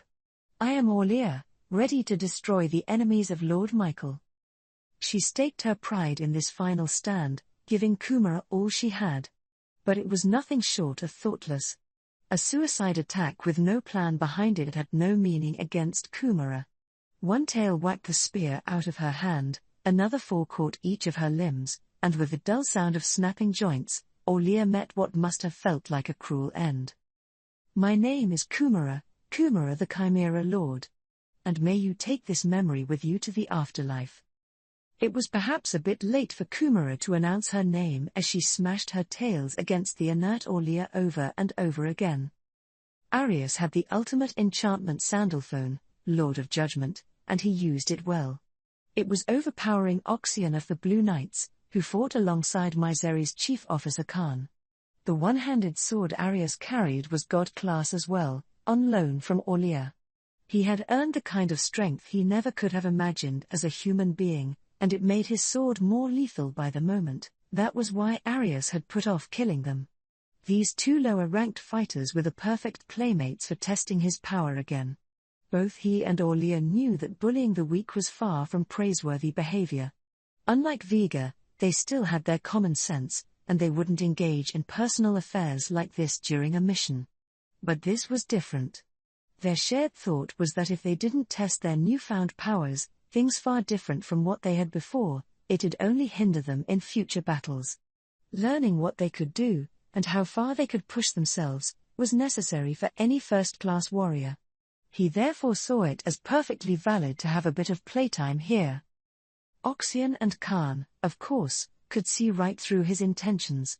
It was a humiliating ordeal for these two proud men, but this time, it was also rather convenient. Their goal here was to buy time, a tall order given their abilities, so even though they knew this was just a cruel experiment, they had no choice but to face Arius with all their might. But while Oxian still had his wits with him, Khan, the ancient great demon that he was boiling like hot lava on the inside. I will kill him. This must never stand. As the first to ever serve Misery, Khan was normally a calm, collected man. But he didn't have Masora's level of patience. He was always in awe of his colleagues, wondering how they could ever endure all the hardships Lady Rain gave them. Being subjected to this level of humiliation had pushed his anger to its peak. However, there was a merciless wall between him and Arius. In terms of battle competence, there wasn't much difference. In fact, Oxian and Khan were probably superior to him. But Arius had several times the EP of either of them, all but guaranteeing this would be a one-sided battle. Even worse, Arius had the fearsome Sandalphone. A god-class weapon was one thing, but they had nothing to offer against an ultimate-class skill. The fight hadn't lasted for long, although it seemed eternally painful to the participants, but it would be over soon. The look on Arius's face had changed. He sensed something. Heh. Well, that ought to be enough. You guys were pretty strong, too, huh? I had a lot of fun, so I'll just kill you instead of causing you any more pain. He probably thought it was time to call it a day after all that testing. Oxian took him at his word. There was nothing he could do now. Sir Leon will have to find a way. I'll have to apologize in the afterlife for failing in my mission. Khan, too, was etching his anger into his very soul. Even if I die here, I will never forget my grudge. I will remember your name, Arius, and when I am resurrected, I will kill you. For a demon, death is merely a status change. As long as their heart core was intact, they could be resurrected over the course of several years. It could take a few centuries if they were damaged that badly, but even then, they'd always come back to life. Thus Khan swore his revenge, confident he'd be able to act on it someday. Damaging a heart core required spiritual particle-level interference. Without destroying them with disintegration or the like, no one could touch the corresponding data particles. Arius had Sandalphone, so if he was aware of this fact, he could have crushed both their heart cores, but Khan wasn't too worried about that. Arius's swordsmanship, physical strength, skills, and everything else were all top-notch. That much was no exaggeration, but his spirit hadn't deviated from that of a normal human being. His experience with non-human fighting seemed to be close to nil, and he didn't appear well versed in how to finish off demons. Thus, Khan thought pretending to be dead would give him a chance to escape. Arius held his sword up to Oxian and pointed the gun in his other hand at Khan. Khan's body was at its limit, and now that Arius was serious about this, it was impossible to continue. He felt bad for Oxian, but Khan's strength always did lie in his ability to make calm decisions. Well, this is it. Now to make my retreat. As he thought this, Arius laughed loud and hard. He looked at Khan, his finger on the trigger. Yeah ha. Let's start with you. Go ahead, laugh all you want, thought Khan. But then his eyes opened wide. Someone had appeared from the shadow at Arius's feet, swinging a sword, and with that, all the danger was gone. Khan recognized this man. He called himself Ci and served the demon Lord Rimuru. Oxian recognized him at almost the same time. Sir Ci? The reinforcements arrived in time. The Yellow Knight might have been overjoyed, but Ci scowled bitterly. TCH. I meant to kill him with one blow, but perhaps that was a little too optimistic. He's still alive, so stay on your toes. Ci was a perfect gentleman around Rimuru, but at his core, He was both supremely confident and supremely self-centered. Heads of state were one thing, but he wasn't going to waste time flattering anyone else, even senior officials. This was an emergency, so he decided to take charge and place Oxian and Khan under his command, as if he had every right to. Arius had been taken by surprise, but he was still alive, just as Ci said. He had regained his footing, although there was no small amount of blood coming out of his mouth. He had seen the assassins strike, an insta-kill aimed at his blind spot, and he barely managed to avoid this attack before it pierced his heart. "Well, look at what you did. Very good reflexes, I see. But I won't miss a second time." With only these words, the two men launched into battle. Arius was an arrogant man, but he was also cautious. Before his rebirth as a mystic angel, he was a decently powerful otherworlder, well-versed in assassination missions, and a keen student of all manner of techniques. He was an expert at fighting human targets, and he knew what to do if someone was targeting him instead. He never let his guard down, no matter the situation, and even as he brought Oxian and Khan to their knees, he never forgot to keep a vigilant eye on his surroundings. That vigilance saved his life, but that was it. More powerful than me. A standard approach would be risky. What'll you do, then? It was power competing against power, lives staked against each other. Arius had never felt more alive. The injury he just received had already been fully healed. His life force had been boosted beyond imagination, and he had even made a seraphim's force his own. He hadn't quite shed his old habits from his human days yet, but Arius was already residing on a plane well beyond any human being. "I have power beyond even demon lords. No matter who faces me, they'll never make me break a sweat." With this self-praise, he gauged Ci's next move. He was aware that he outclassed Ci in force, just as he himself admitted, and since the skill difference didn't seem all that great, he didn't doubt victory for a moment. That wasn't him letting his guard down, but he approached this fight with far too much of a chip on his shoulder. No, from the very beginning, Ci had no intention of staging a serious fight with Arius. Battles were meant to be won, first and foremost, no matter how entertaining the match was. If he lost it, it was over. Ci was therefore not very picky about his methods. From the beginning, he kept his separate body hidden, looking for an opening from Arius. He kept himself close to his foe, giving him the impression that he was gradually beginning to struggle, inviting Arius to slacken a bit. Thus, while making it look like he was exerting his utmost effort, he relieved Arius of all his winning cards, one by one, as he built the surest path to victory. Then the moment arrived. "Hi-aha. You're a strong one, I'll give you that. That's why I'm gonna kill you with the best thing I got here." With that warning, he fired Sandalphone's most killer blow, a judgment bullet. It ripped through Ci's separate body, making it vanish in a puff of smoke, and Arius immediately assumed he won. How could he not have? Judgment bullets can only be fired once per day, but it was the most powerful means of attack he had. Maybe not as strong as the bullets Lieutenant Kondo shot, but still, nothing could take that bullet and not be torn apart. He couldn't be blamed for thinking that Ci was destined to die. But that's exactly what Ci wanted. Thousand Shadow Death. Huh?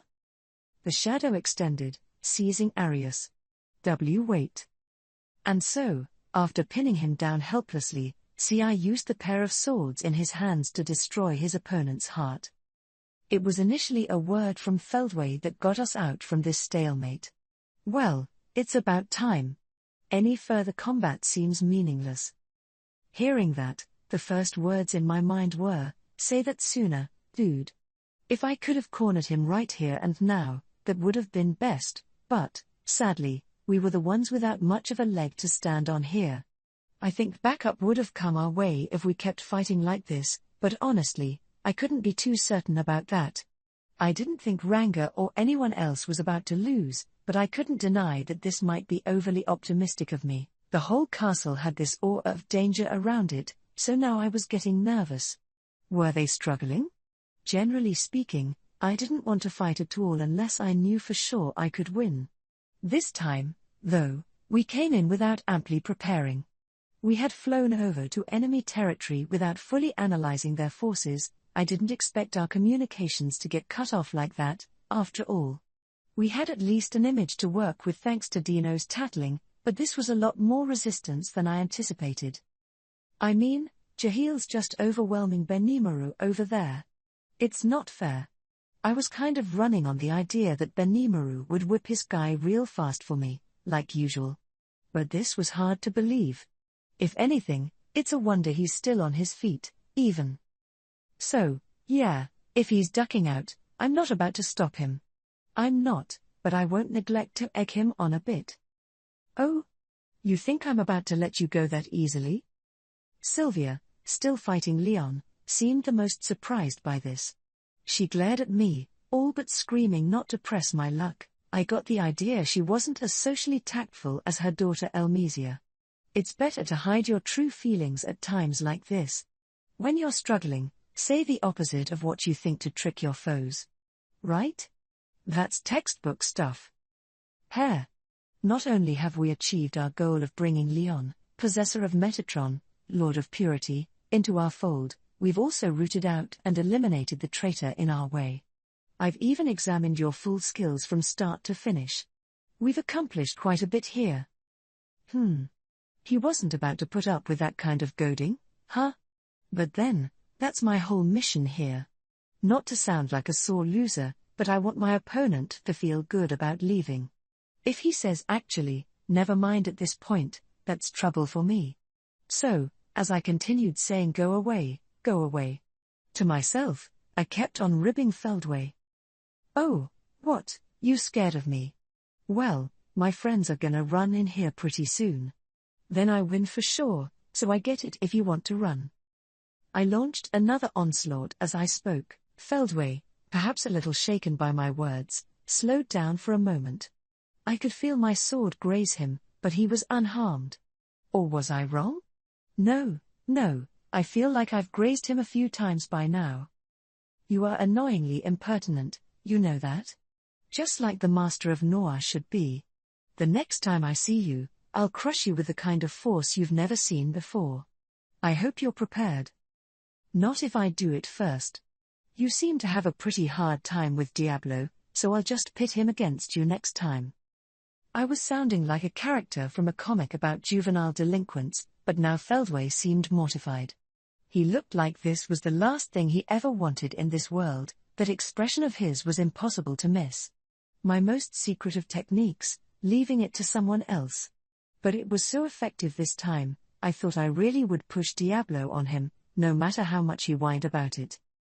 You know, for a grown-up like me, being able to read the atmosphere and gauge people's reactions are essential skills. Keep a careful eye on people, and you can gain a basic idea of what they like and don't like.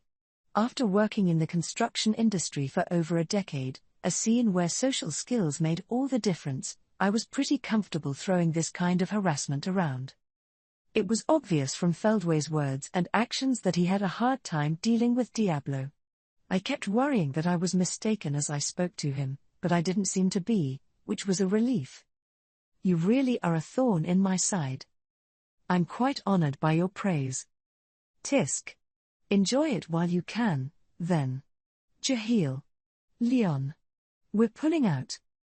Feldway, running away from our debate, announced his retreat to the room. This was a mental victory for me, and, well, a tactical victory for all of us, joking aside. We're not going to settle this here? No. We're under Sir Michael's orders. All right. I am in your debt, and I'm not in the best of shape, either. I'll obey you this time. Jahil was dominating Benimaru at the moment, but still he grudgingly agreed to this. If he wanted to make this a big debate, that honestly would have been trouble for me, so this was a real help. But then Benimaru decided to goad Jahil. Hair. Running away? I was this close to securing a path to victory, but I suppose I wasn't experienced enough to finish you off here. You can bet on me winning next time, though. I pondered over what the hell he could have been thinking, but I suppose he was just following my lead, so I couldn't really whine at him. I could sense Sylvia's "what is wrong with you people?" glare on us, and I knew just how she felt. From a third-person perspective, I probably would have thought we were a bunch of idiots. Know your place, you little gnat. If you dare to taunt me, the sorcerer dynast. Jahil, said Feldway, this is how that slime works. If you let him take your sound judgment from you, it'll cost you a battle you could have won. Thanks for misunderstanding that for me. I felt like we were going a little overboard with our taunting, but if he took it that way, then all the better. For the first time today, I started to think Feldway might be a pretty nice guy. I don't know if it's the result of all the clean living I've done around here, but it looks like I've made him more cautious than he needed to be. Yes. I will defer to you here. And you too. Don't expect to survive next time. Jahil seemed surprisingly thoughtful as well, despite his short fuse. I was prepared for him to lash out one more time, but instead he was meekly following Feldway's lead. Leon, being mind-controlled and all, didn't argue, either, so, now that they all agreed with each other, the trio flew off through the broken ceiling and into the heavens. Benimaru and I watched them go. Then, finally succumbing to our exhaustion, we went to the ground. I always feel like the real winner of a fight is whoever winds up their opponent the most, but I think I went too far here. I'd need to be more careful next time, lest it blow up in my face. Soraimaru, whined Benimaru, sounding completely drained as I thought over this. Trying to stir them up in that situation was far too dangerous. I wasn't sure I needed to be told that, like you have any right to say that. You started poking at Jahil just when things were settling down. I wasn't sure what was gonna happen. I was just following your lead, Soraimaru. If my master isn't backing down, I'm hardly going to do it for him. Besides, I would have felt too defeated otherwise. He smiled at me, which told me he really meant what he said. That, and I saw Sylvia shooting us a stern look of dismay, but Benimaru and I pretended not to notice that. Vega might have fled from Ranga, but he didn't consider himself defeated at all. This lack of reflection was one flaw of his, but his boundless optimism, at least, was commendable. It was with that attitude in mind that Vega arrived at the site of Kumara and Orlia's battle. Hiding his presence, he looked on at the proceedings, and before much longer, the fight was over. A swarm of tails struck down Orlia, inflicting fatal damage upon her, but, fortunately for Vega, her body was blown in the direction of his hiding place. Well, how lucky. It's like the very heavens are demanding I eat this. Camaraderie was never in Vega's dictionary. He'd never do anything as laudable as lend a hand to others, especially if he perceived them as having no value. Licking his lips, he crept toward Orlia. Well, aren't you looking good? Vega? Phew. Great to see you. She's so much stronger than I. Yeah, I saw.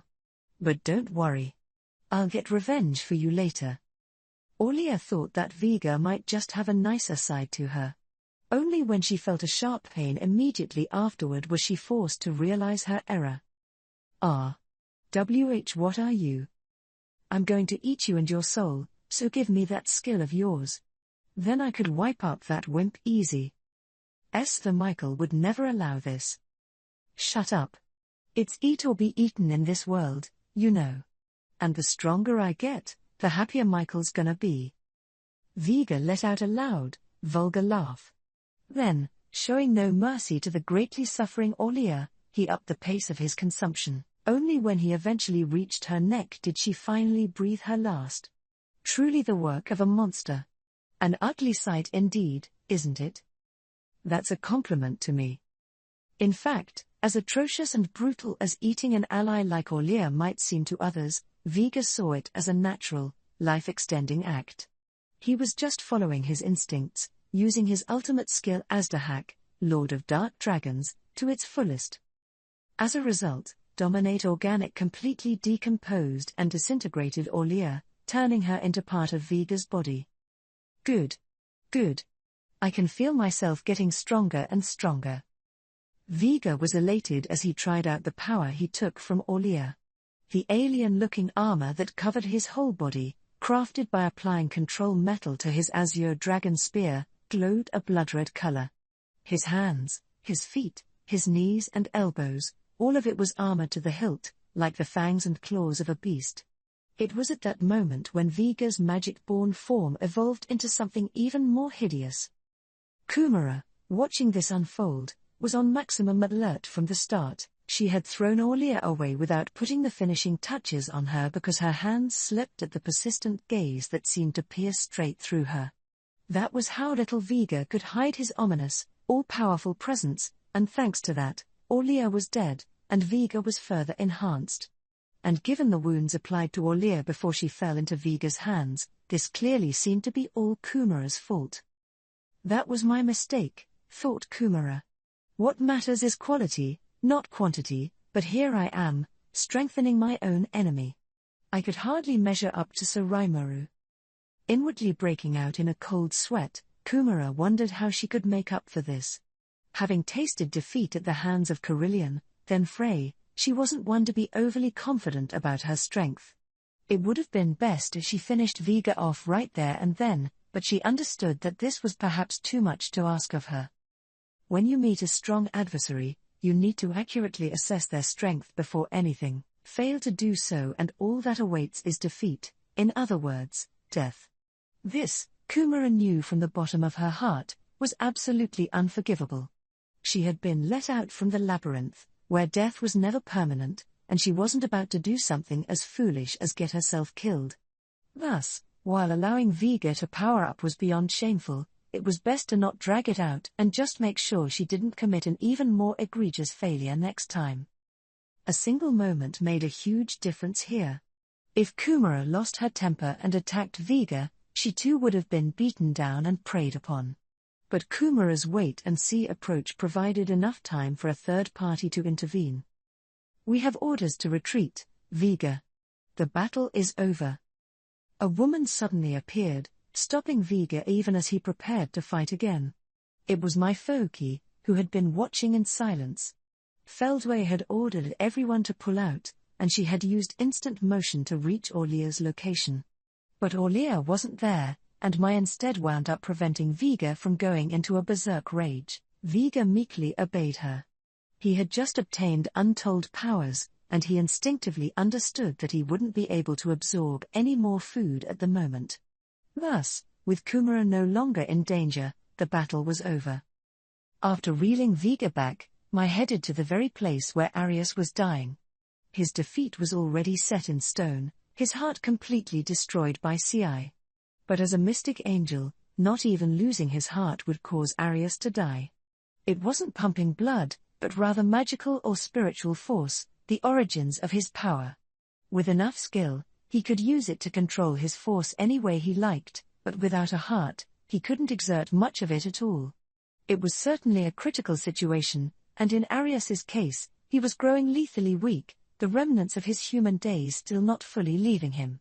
If something wasn't done, his injury would be lethal before long. "Who are you?" Ci asked. He'd leapt back as soon as he felt the presence and now turned toward it.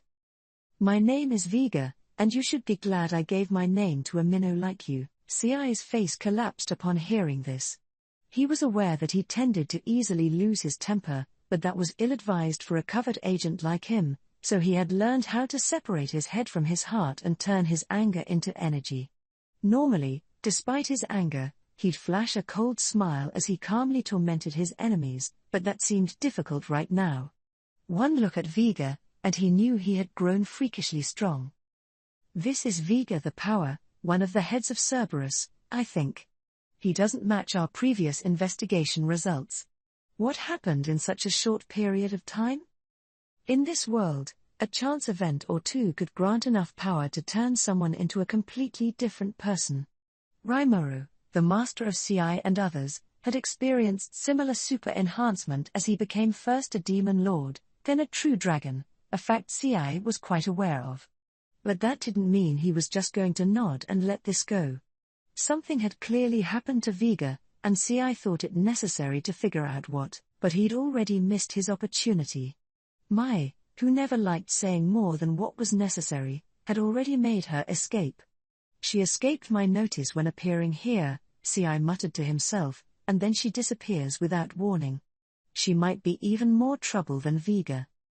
It's likely instant motion, Khan said with a nod as he walked up to C.I. When traversing space, whether via magic or a skill, you always need to perform certain preliminary steps first. Skipping those and instantly leaping away without a trace should be impossible for anyone other than a primal. It's theoretically doable, yes, but no one has achieved it yet. It'd take a miracle. He might have been battered and bruised, but Khan was as imposing as always. He was a grand demon back in his realm, but he didn't neglect to thank C.I. for his assistance. Oxian did the same once he came up to them. No need to thank me. I was only following Sir Raimuru's orders. C.I. didn't seem to appreciate the gratitude. Letting his enemy go was a major loss in his book. And I even failed to finish off Arius there, he matter-of-factly added. We have to assume the enemy has more intelligence on us now. It'll be a tougher battle next time. Our tactical goal of survival may be accomplished, but we can't be too happy about it. Khan and Oxian looked at each other. As far as they were concerned, simply surviving today went well beyond expectations. C.I., meanwhile, didn't have time to dwell on this. It was his job to consider what would come next. He, too, had obtained intelligence on the enemy, and as he reflected on his failure, he realized that this new intelligence called for a new strategy for the future. The battle was over. The forces fighting outside the castle had withdrawn and left the scene at the same time as Feldway's retreat. So we were all assembled in the castle's meeting hall, which was still untouched. Me, Benimaru, and C.I. were joining in the discussion midway, with Diablo joining us. We were met by the knight captains of Leon's force, along with Guy and the demons. Sylvia, our mysterious ally who claimed to be Elmesia's mother, was also sitting in. I also shouldn't forget about Kagali, aka the ex-demon Lord Kazalim, a vital witness to all of this. I managed to isolate her just in time, so she survived without any serious injuries. But Tyr, who protected Kagali, was much worse off. Not even the best healing potion helped her much, so she was down in the medical room at the moment, with Mita the White Knight, an expert in healing and recovery, personally attending to her. The only way to overcome an ultimate level attack was simply to weather it through sheer force of will. For now, we just have to pray for a speedy recovery. So, yeah, while tears are concerned to me, there's not much I can personally do about that. What matters right now is the future, and that's why we gathered here. We'd need to give our reports to each other, sharing information about the enemy, and once we were done, we needed to stage a full strategy review. One member of the conference began haranguing me the moment we made eye contact. Rimuru. It was Guy. He must have held a grudge about me ignoring him on the battlefield, so I'm sure he was about to whine at me. Time to use my plausible deniability skills to the fullest as I weather this out. Way to just ignore me earlier, you bastard. What? Oh, come on. Ignore you? I have no idea what you mean. We locked eyes with each other. Well, I sure didn't notice anything. But isn't it nice that everybody here's all right? Whoa, don't change the subject. And we're not all right, are we? They took Leon. True. But we've already taken that into consideration, haven't we? I know, but that was pretty much the plan for Leon anyway, right? Oh, that idea you floated?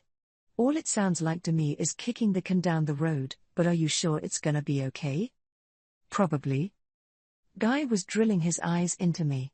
But I actually did have a plan in mind for Leon before all this. As Seal suggested, I could always use predation on Leon to destroy the override circuit inside of him, a surefire approach. I didn't go with that because I trusted in Leon. Okay, not really. It's more because I just had this visceral aversion to it. I'm only being about 10% serious when I say that, maybe more? But there was a real reason for letting him be. First off, I didn't want to make Michael needlessly wary of us. By leaving Leon to himself, I wanted Michael to think that we had nothing in our arsenal against him. Secondly, and this was more of a wouldn't it be nice strategy than anything, but you agreed with me when I brought it up, didn't you? If Leon comes back and attacks us, then we strip away the enemy's control of him, we could turn the power gap around in one fell swoop. Sure. That assumes Leon is safe, but yeah, that's a sound enough strategy. If you're there wherever Leon is attacking, that alone gives us a big advantage. So Guy saw my side of this, too. And yes, we were kicking the can a bit, and I couldn't guarantee that I could magically be wherever Leon showed up, but if it worked, we could easily take down one of the enemy's most vital strongholds. No matter how many troops they had, if a Leon-level force suddenly switched sides, the battle would be as good as won. I made up my mind about that the moment Seal suggested as much. In any case, the die was already cast. Leon was already taken away, so I had no choice but to trust that this would all work out. So is Sir Leon all right? Arlos asked. I gave him a firm nod. Don't worry. We've got a way to free him. It'd suck really bad if they suddenly executed him or whatever, but I don't think even Michael would do something so senseless. That's why I agreed to Seal's plan in the first place. Well, there was nothing else we could do for him. I will trust you on that, Sir Rimuru. Now we need to discuss our next steps. Claude seemed ready to change the subject. Guy still didn't look too happy, but at least his focus wasn't on me any longer. Yes, ignoring Leon for the time being, you did make eye contact with me back there, didn't you, Rimuru? Ugh. That dolt just has to drag that along, doesn't he? When are you talking about? Don't play dumb with me. I was fighting for myself against Velzard, and you ran off without even stopping to help for a moment. I didn't run away, I was entrusting her to you. What? Boy, you are such a smooth talker, you know that? If you had come to my rescue early on, I wouldn't have needed to go through anywhere near as much trouble. Hold on. I don't see how any of that is my fault. Hey, what are you talking about? You didn't even contact me. I had my ears up, you know. I would have responded as quickly as I could. Oh, yeah. Well, wasn't that what the transport magic circles were for? Yeah, and it was never activated. I mean, if you had this ring, you would have been able to contact me under any circumstances, right? Right. The octogram could contact one another at any time using the demon's ring we all received upon becoming demon lords. And yet I had received nothing from either Guy or Leon. If Dino hadn't tipped me off, I would have been even slower to respond. I really deserve more credit for that. Oh, about that. Those rings were crafted by Velzard, so it's easy for her to sabotage them. Sorry, I forgot about that, too. Wow. At least he's being open about it. Can't really offer a witty response to that. Oh, yeah. Well, I guess we're both partially at fault, then. Exactly. And I don't want any lingering tensions between us, so how about we drop this argument? That's what we opted for. I wasn't sure I was fully happy with the results, but honestly, I was getting a little sick of all this. It's time to be the adult at the table. So, moving on. By the way, why are these two kneeling on the floor like that? I looked at Rain and Misery. They had been made to sit down there since they were invited in, and Leon's castle was all stone materials, so the floors were made of marble. Sitting like that was tough enough on tatami mats, marble must have been even worse. Oh, them? You want to know? I wasn't sure how to answer that. I didn't like the look in Guy's eyes, and I sure didn't want to get dragged into anything. No, not really. Well, while we were all fighting for our lives, these fools were out drinking and having a blast. It ticked me off, shall we say. I'm still figuring out what to do about them. Oh, that sort of thing? I said I wasn't interested, but I think Guy still wanted to whine and moan a bit more. But did they really do something like that? Is that true? I asked, addressing Rain and Misery instead of Guy. Misery remained silent, a distant look in her eyes, while a teary-eyed Rain looked straight at me. No, it's not. It's all a sad misunderstanding, Sir Rimuru. Hearing that convinced me that it wasn't a misunderstanding at all. Don't listen to them, Guy told me. They'll just pollute your ears. Roger that. We're short on time, so let's trade notes a little, shall we? I leapt at Guy's words. Everyone else in the room was silent on this matter, with only Diablo shaking his head in exasperation. He wasn't about to interrupt us, though. So I turned away from the sobbing Rain and the newly meditative Misery so I could get down to business. It was time to ask for everyone's feedback, one at a time, and, despite one rather unnecessary scene in the middle of things, it all went smoothly. This unnecessary scene was an exchange between Khan and Misora when they gave their reports. Khan and Oxian both stood up when it was their turn to speak, but then, after Khan excused himself from his audience, he bowed his head to Guy. I know, my lord, that it would normally be an unforgivable cardinal sin for me to address our Master Rouge directly. However, I hope you will lend me your ears. He sounded sincere enough about it, so Guy allowed him to speak. My lord, Khan said, I beg of you to forgive my master Lady Misery for her transgressions. I was all for that, too. She had been kneeling on bare marble this entire time, and maybe that's okay for demons, but I was starting to think it was about time to give her a reprieve. But instead of Guy, it was Misery flying into a rage, despite being the victim here. Khan, you dunce. Who allowed you to say such things? She was reprimanding Khan with quite a lot of force, considering she was still on the floor, but Guy stopped her. Well, hang on. Khan, you must have grown a lot if you're daring to talk to me now, aren't you? All right.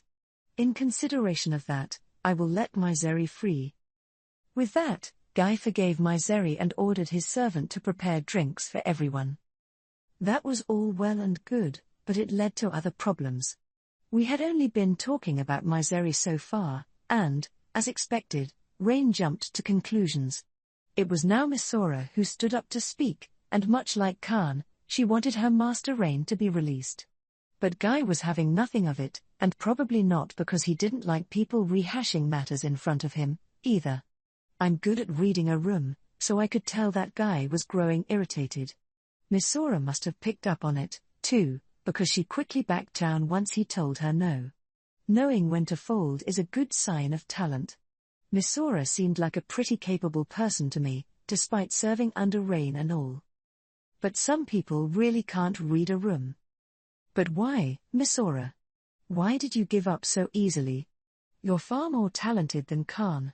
Try harder to help me, why don't you? Why am I still kneeling here after Misery got released? This makes no sense.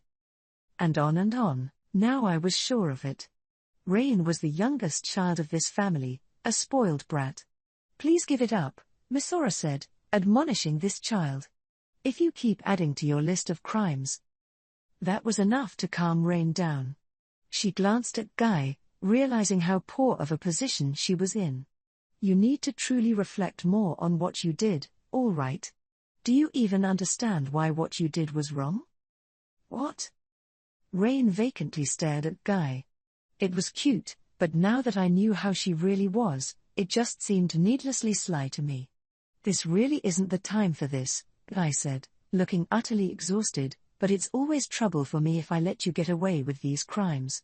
We found some empty bottles lying around that igloo. Those were some of the finest, rarest liquors around, weren't they? How did you get those? I doubt you stole them, so you must have hit up your subordinate demons for them, right? Oh. If she was up to that much, she really is nothing more than an insolent little girl, huh? And what's with a demon hitting up her servants for booze? I figured she had enough money to not have to resort to stuff like that. May I speak? Misora asked as I pondered. She looked like she was unable to take any more of this. Go ahead, replied Guy. My master is many things, but she is not that underhanded. Rain sounded like she wanted to say something, but everyone ignored her. It reminded me of the old credo about respect breeding respect. She does have at least the bare minimum of principles, something I hope you will trust her in. Besides, Lady Rain was hardly in need of money at all for this liquor.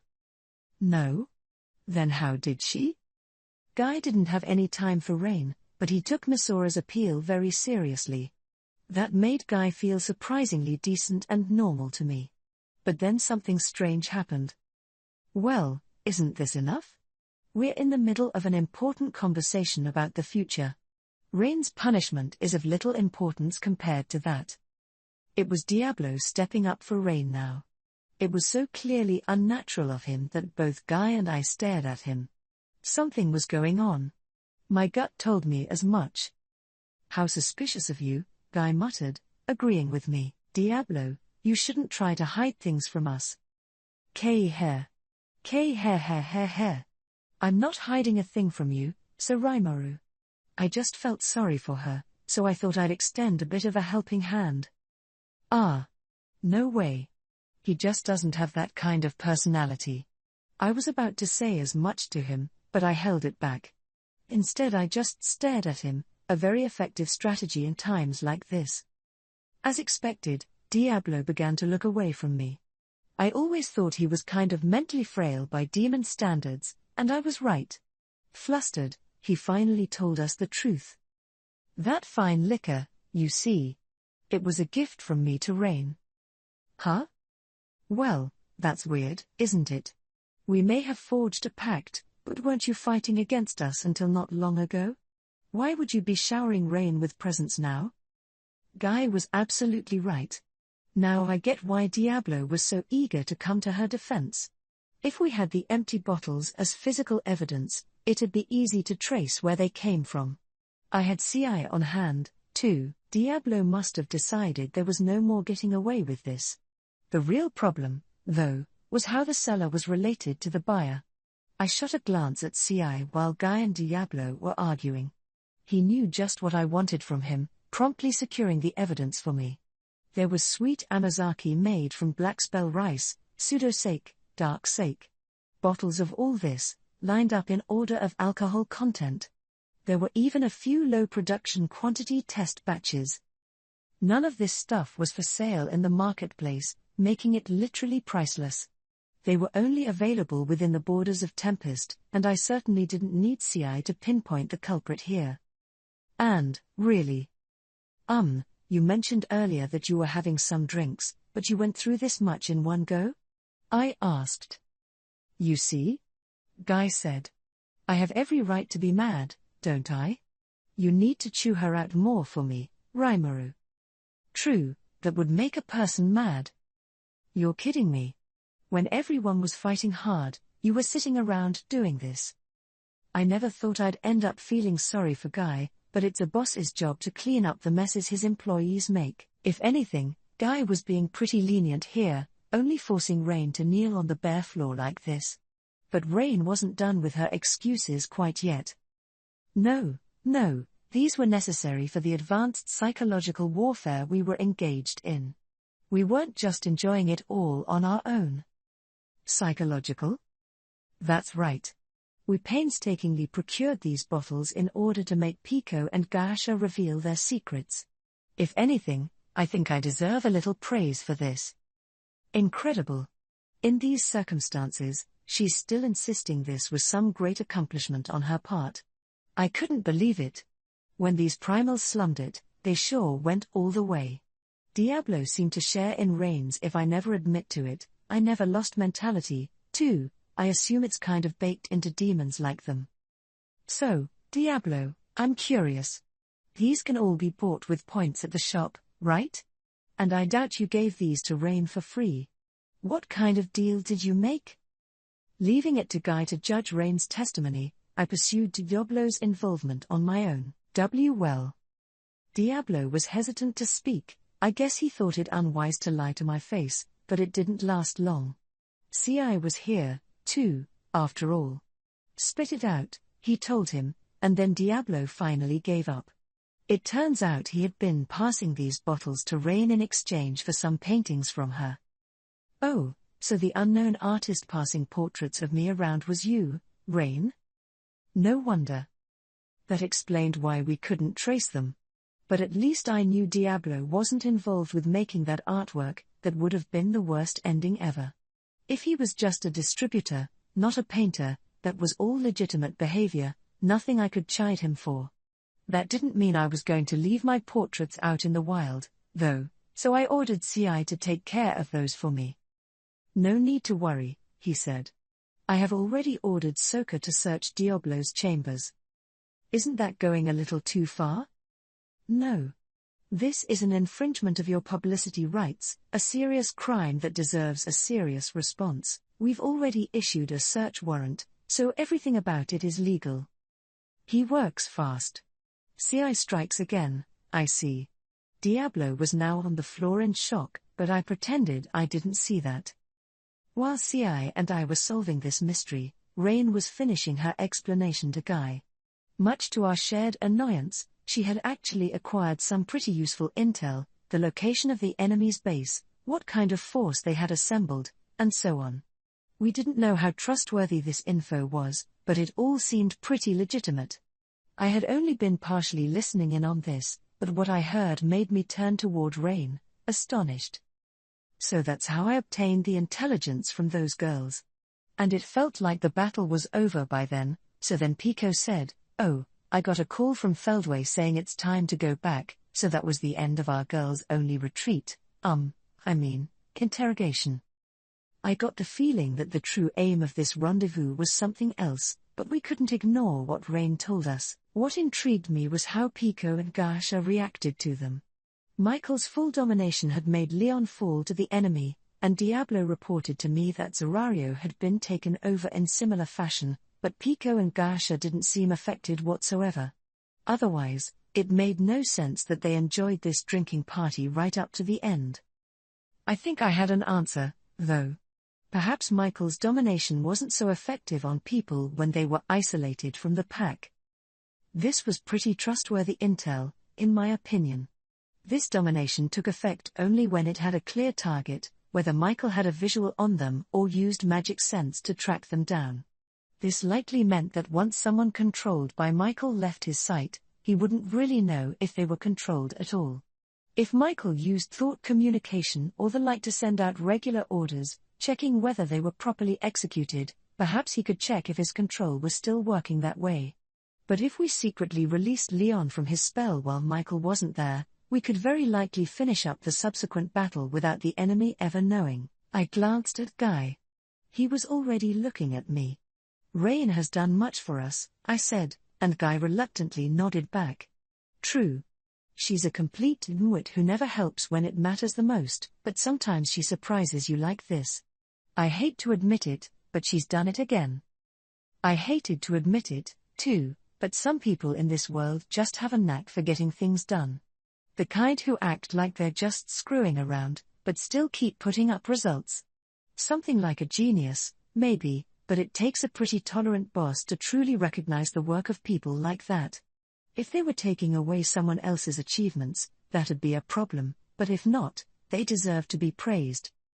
Rain, listening in on us, looked on, her eyes tearing up like she knew she was about to be saved. I could even sense her gratitude toward me, like she was shouting, "Well said, Sir Rimuru." From her mind. Or actually, it was coming from her mouth, too. I knew that Sir Rimuru would see me as how I truly am. If you ever need anything in the future, Sir Rimuru, just say the word. It might have been heartfelt, but it looked a little weird, coming from this woman kneeling on the floor. She needed to work on that. It made me realize all over again that she still wasn't all that commendable a demon. You realize that carrying on like that just angers Guy more, right? You should show a little more remorse. I couldn't help but offer her that advice, but, yes, this was quite an achievement coming from her. I couldn't really commend Rain's behavior, but she did put up results. I saw no need for further punishment. Well, praise and punishment in equal measure seem to be in order here. Along those lines, why don't we let her off the hook? Yeah. I think she's taken enough. Guy and I nodded at each other, and now Rain was freed from detention. Miss Sora and the others all gave Rain their congratulations. "I'll admit," Myseri said as she offered her a cup of tea, "you're the classic slacker type, aren't you? Even you do good work, sometimes. I wish you could adjust your usual attitude, though." He. Rain Shaw was proud of herself. "What do you think, Miss Sora? Even Myseri's offering me her praise now. A capable woman like me, you know, we try to hide it, but our talent just keeps bubbling out from the pot." Listening to this exchange firmly convinced me that I wanted nothing to do with this woman in my life. And Guy seemed to agree. "Being called a slacker is not a compliment," he sternly said. "And, yeah, I thought she was an excellent maid at first, or until recently, actually, but exasperating Guy this much must really take a special kind of talent."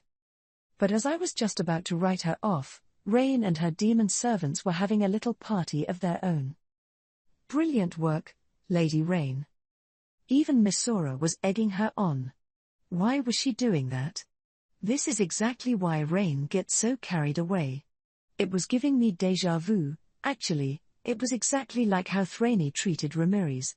If you spoil her that much, of course you're going to raise a disappointing child. It was too late to change Rain much now. Trying to correct her path seemed fruitless to me.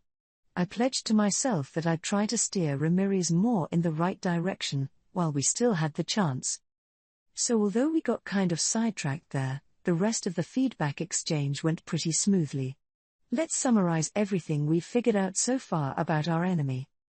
Vega, who I thought was a friend of Yuki's, had apparently grown a whole heck of a lot strength-wise.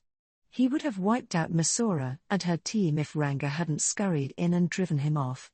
However, he later consumed Aulia, an enemy that was defeated by Kumara, and that healed all his wounds and further boosted his fighting power. We didn't have any concrete numbers on him, but comparing the existence points, he was likely stronger than Ranga or Kumara. Personality-wise, he was a classic lowlife, sucking up to the powerful and coercive to the weak. He had excellent survival instincts, though, as shown by his continued growth and maturation. Overall, my impression was that we were gonna have some trouble with this guy. Incidentally, this Aulia girl was apparently able to create god-class equipment with the skill she possessed. It seemed like she was just materializing stuff from thin air, not actually crafting them like Veilgrind could, but even after Vega consumed her, Aulia's weapons didn't fade from existence. All this we learned from Fran and Kizona, two of the knight captains serving Leon, and I confirmed with Kumara as well.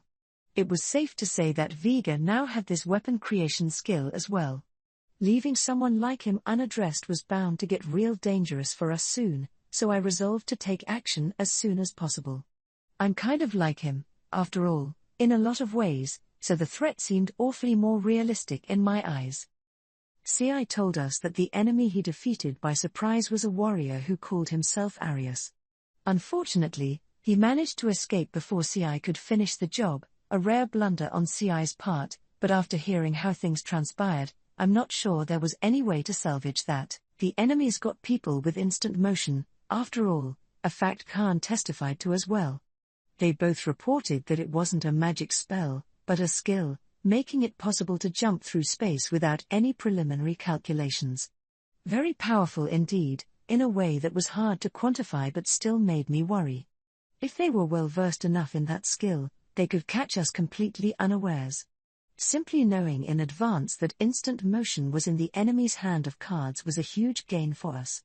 This instant motion was invoked by a girl named Myfoki, and we'd certainly need to incorporate that power of hers into our future strategy. We had now covered 4 enemies, all on the weaker side, but each one had their own quirks and idiosyncrasies, which only added to the headache. Some people on their side, like Pika and Gasha, Rain and Myseri's partners during their bender, weren't all that loyal to the cause at all, but Michael's ultimate dominion skill forced them into fighting against us anyway. The question of how we could break this mind control would become a key part of our future plans. I mean, I'm pretty sure Seal could work something out, but it was likely going to be a pretty arduous procedure. It might be possible for victims to break the thrall by their own will, so we needed to carefully evaluate the enemies we encountered. That left the enemy's core force to discuss, Velzard, Zorario, and Feldway. The only way to describe these guys were as lethal threats. I had already fought Feldway, so I had a first-hand view of his strength. It never seemed like he was taking our battle seriously, so I really thought it was a good idea to let Diablo handle him. Let's save him for later, then. By the way, Guy, you think Velzard's going to be all right? Oh, sure, treat it as my problem. Not like you lifted a finger to help. No, I mean, it's more like a lover's spat than anything else between you two, so I thought it best not to intervene. Are you kidding me? What I don't know won't hurt me and all that. But I knew saying that would really cheese him off, so I shoved the thought back into my mind. After a few more heartwarming exchanges like this, Guy finally let out a frustrated sigh. Well, he reflected, I don't think she's lost her mind or anything. I think she's been building up a lot of stress, and she just wants to harass me a whole bunch. It sounded like Guy was exerting a lot of strained effort to prevent her from destroying this whole country. Normally I'd craft another dimension for us to fight in, but not even I can fully control Velzard that way. If she's not in any shape to agree to it, it's not like I can impose my will on her. I see. No, I don't think the barrier we put up during the Walpurgis Council would fend off Velzard too much. There were stronger spells we could cast, maybe, but Guy just didn't think they'd be enough. Sounds like you're taking on a pretty tough role there, Guy. Whoa, hang on.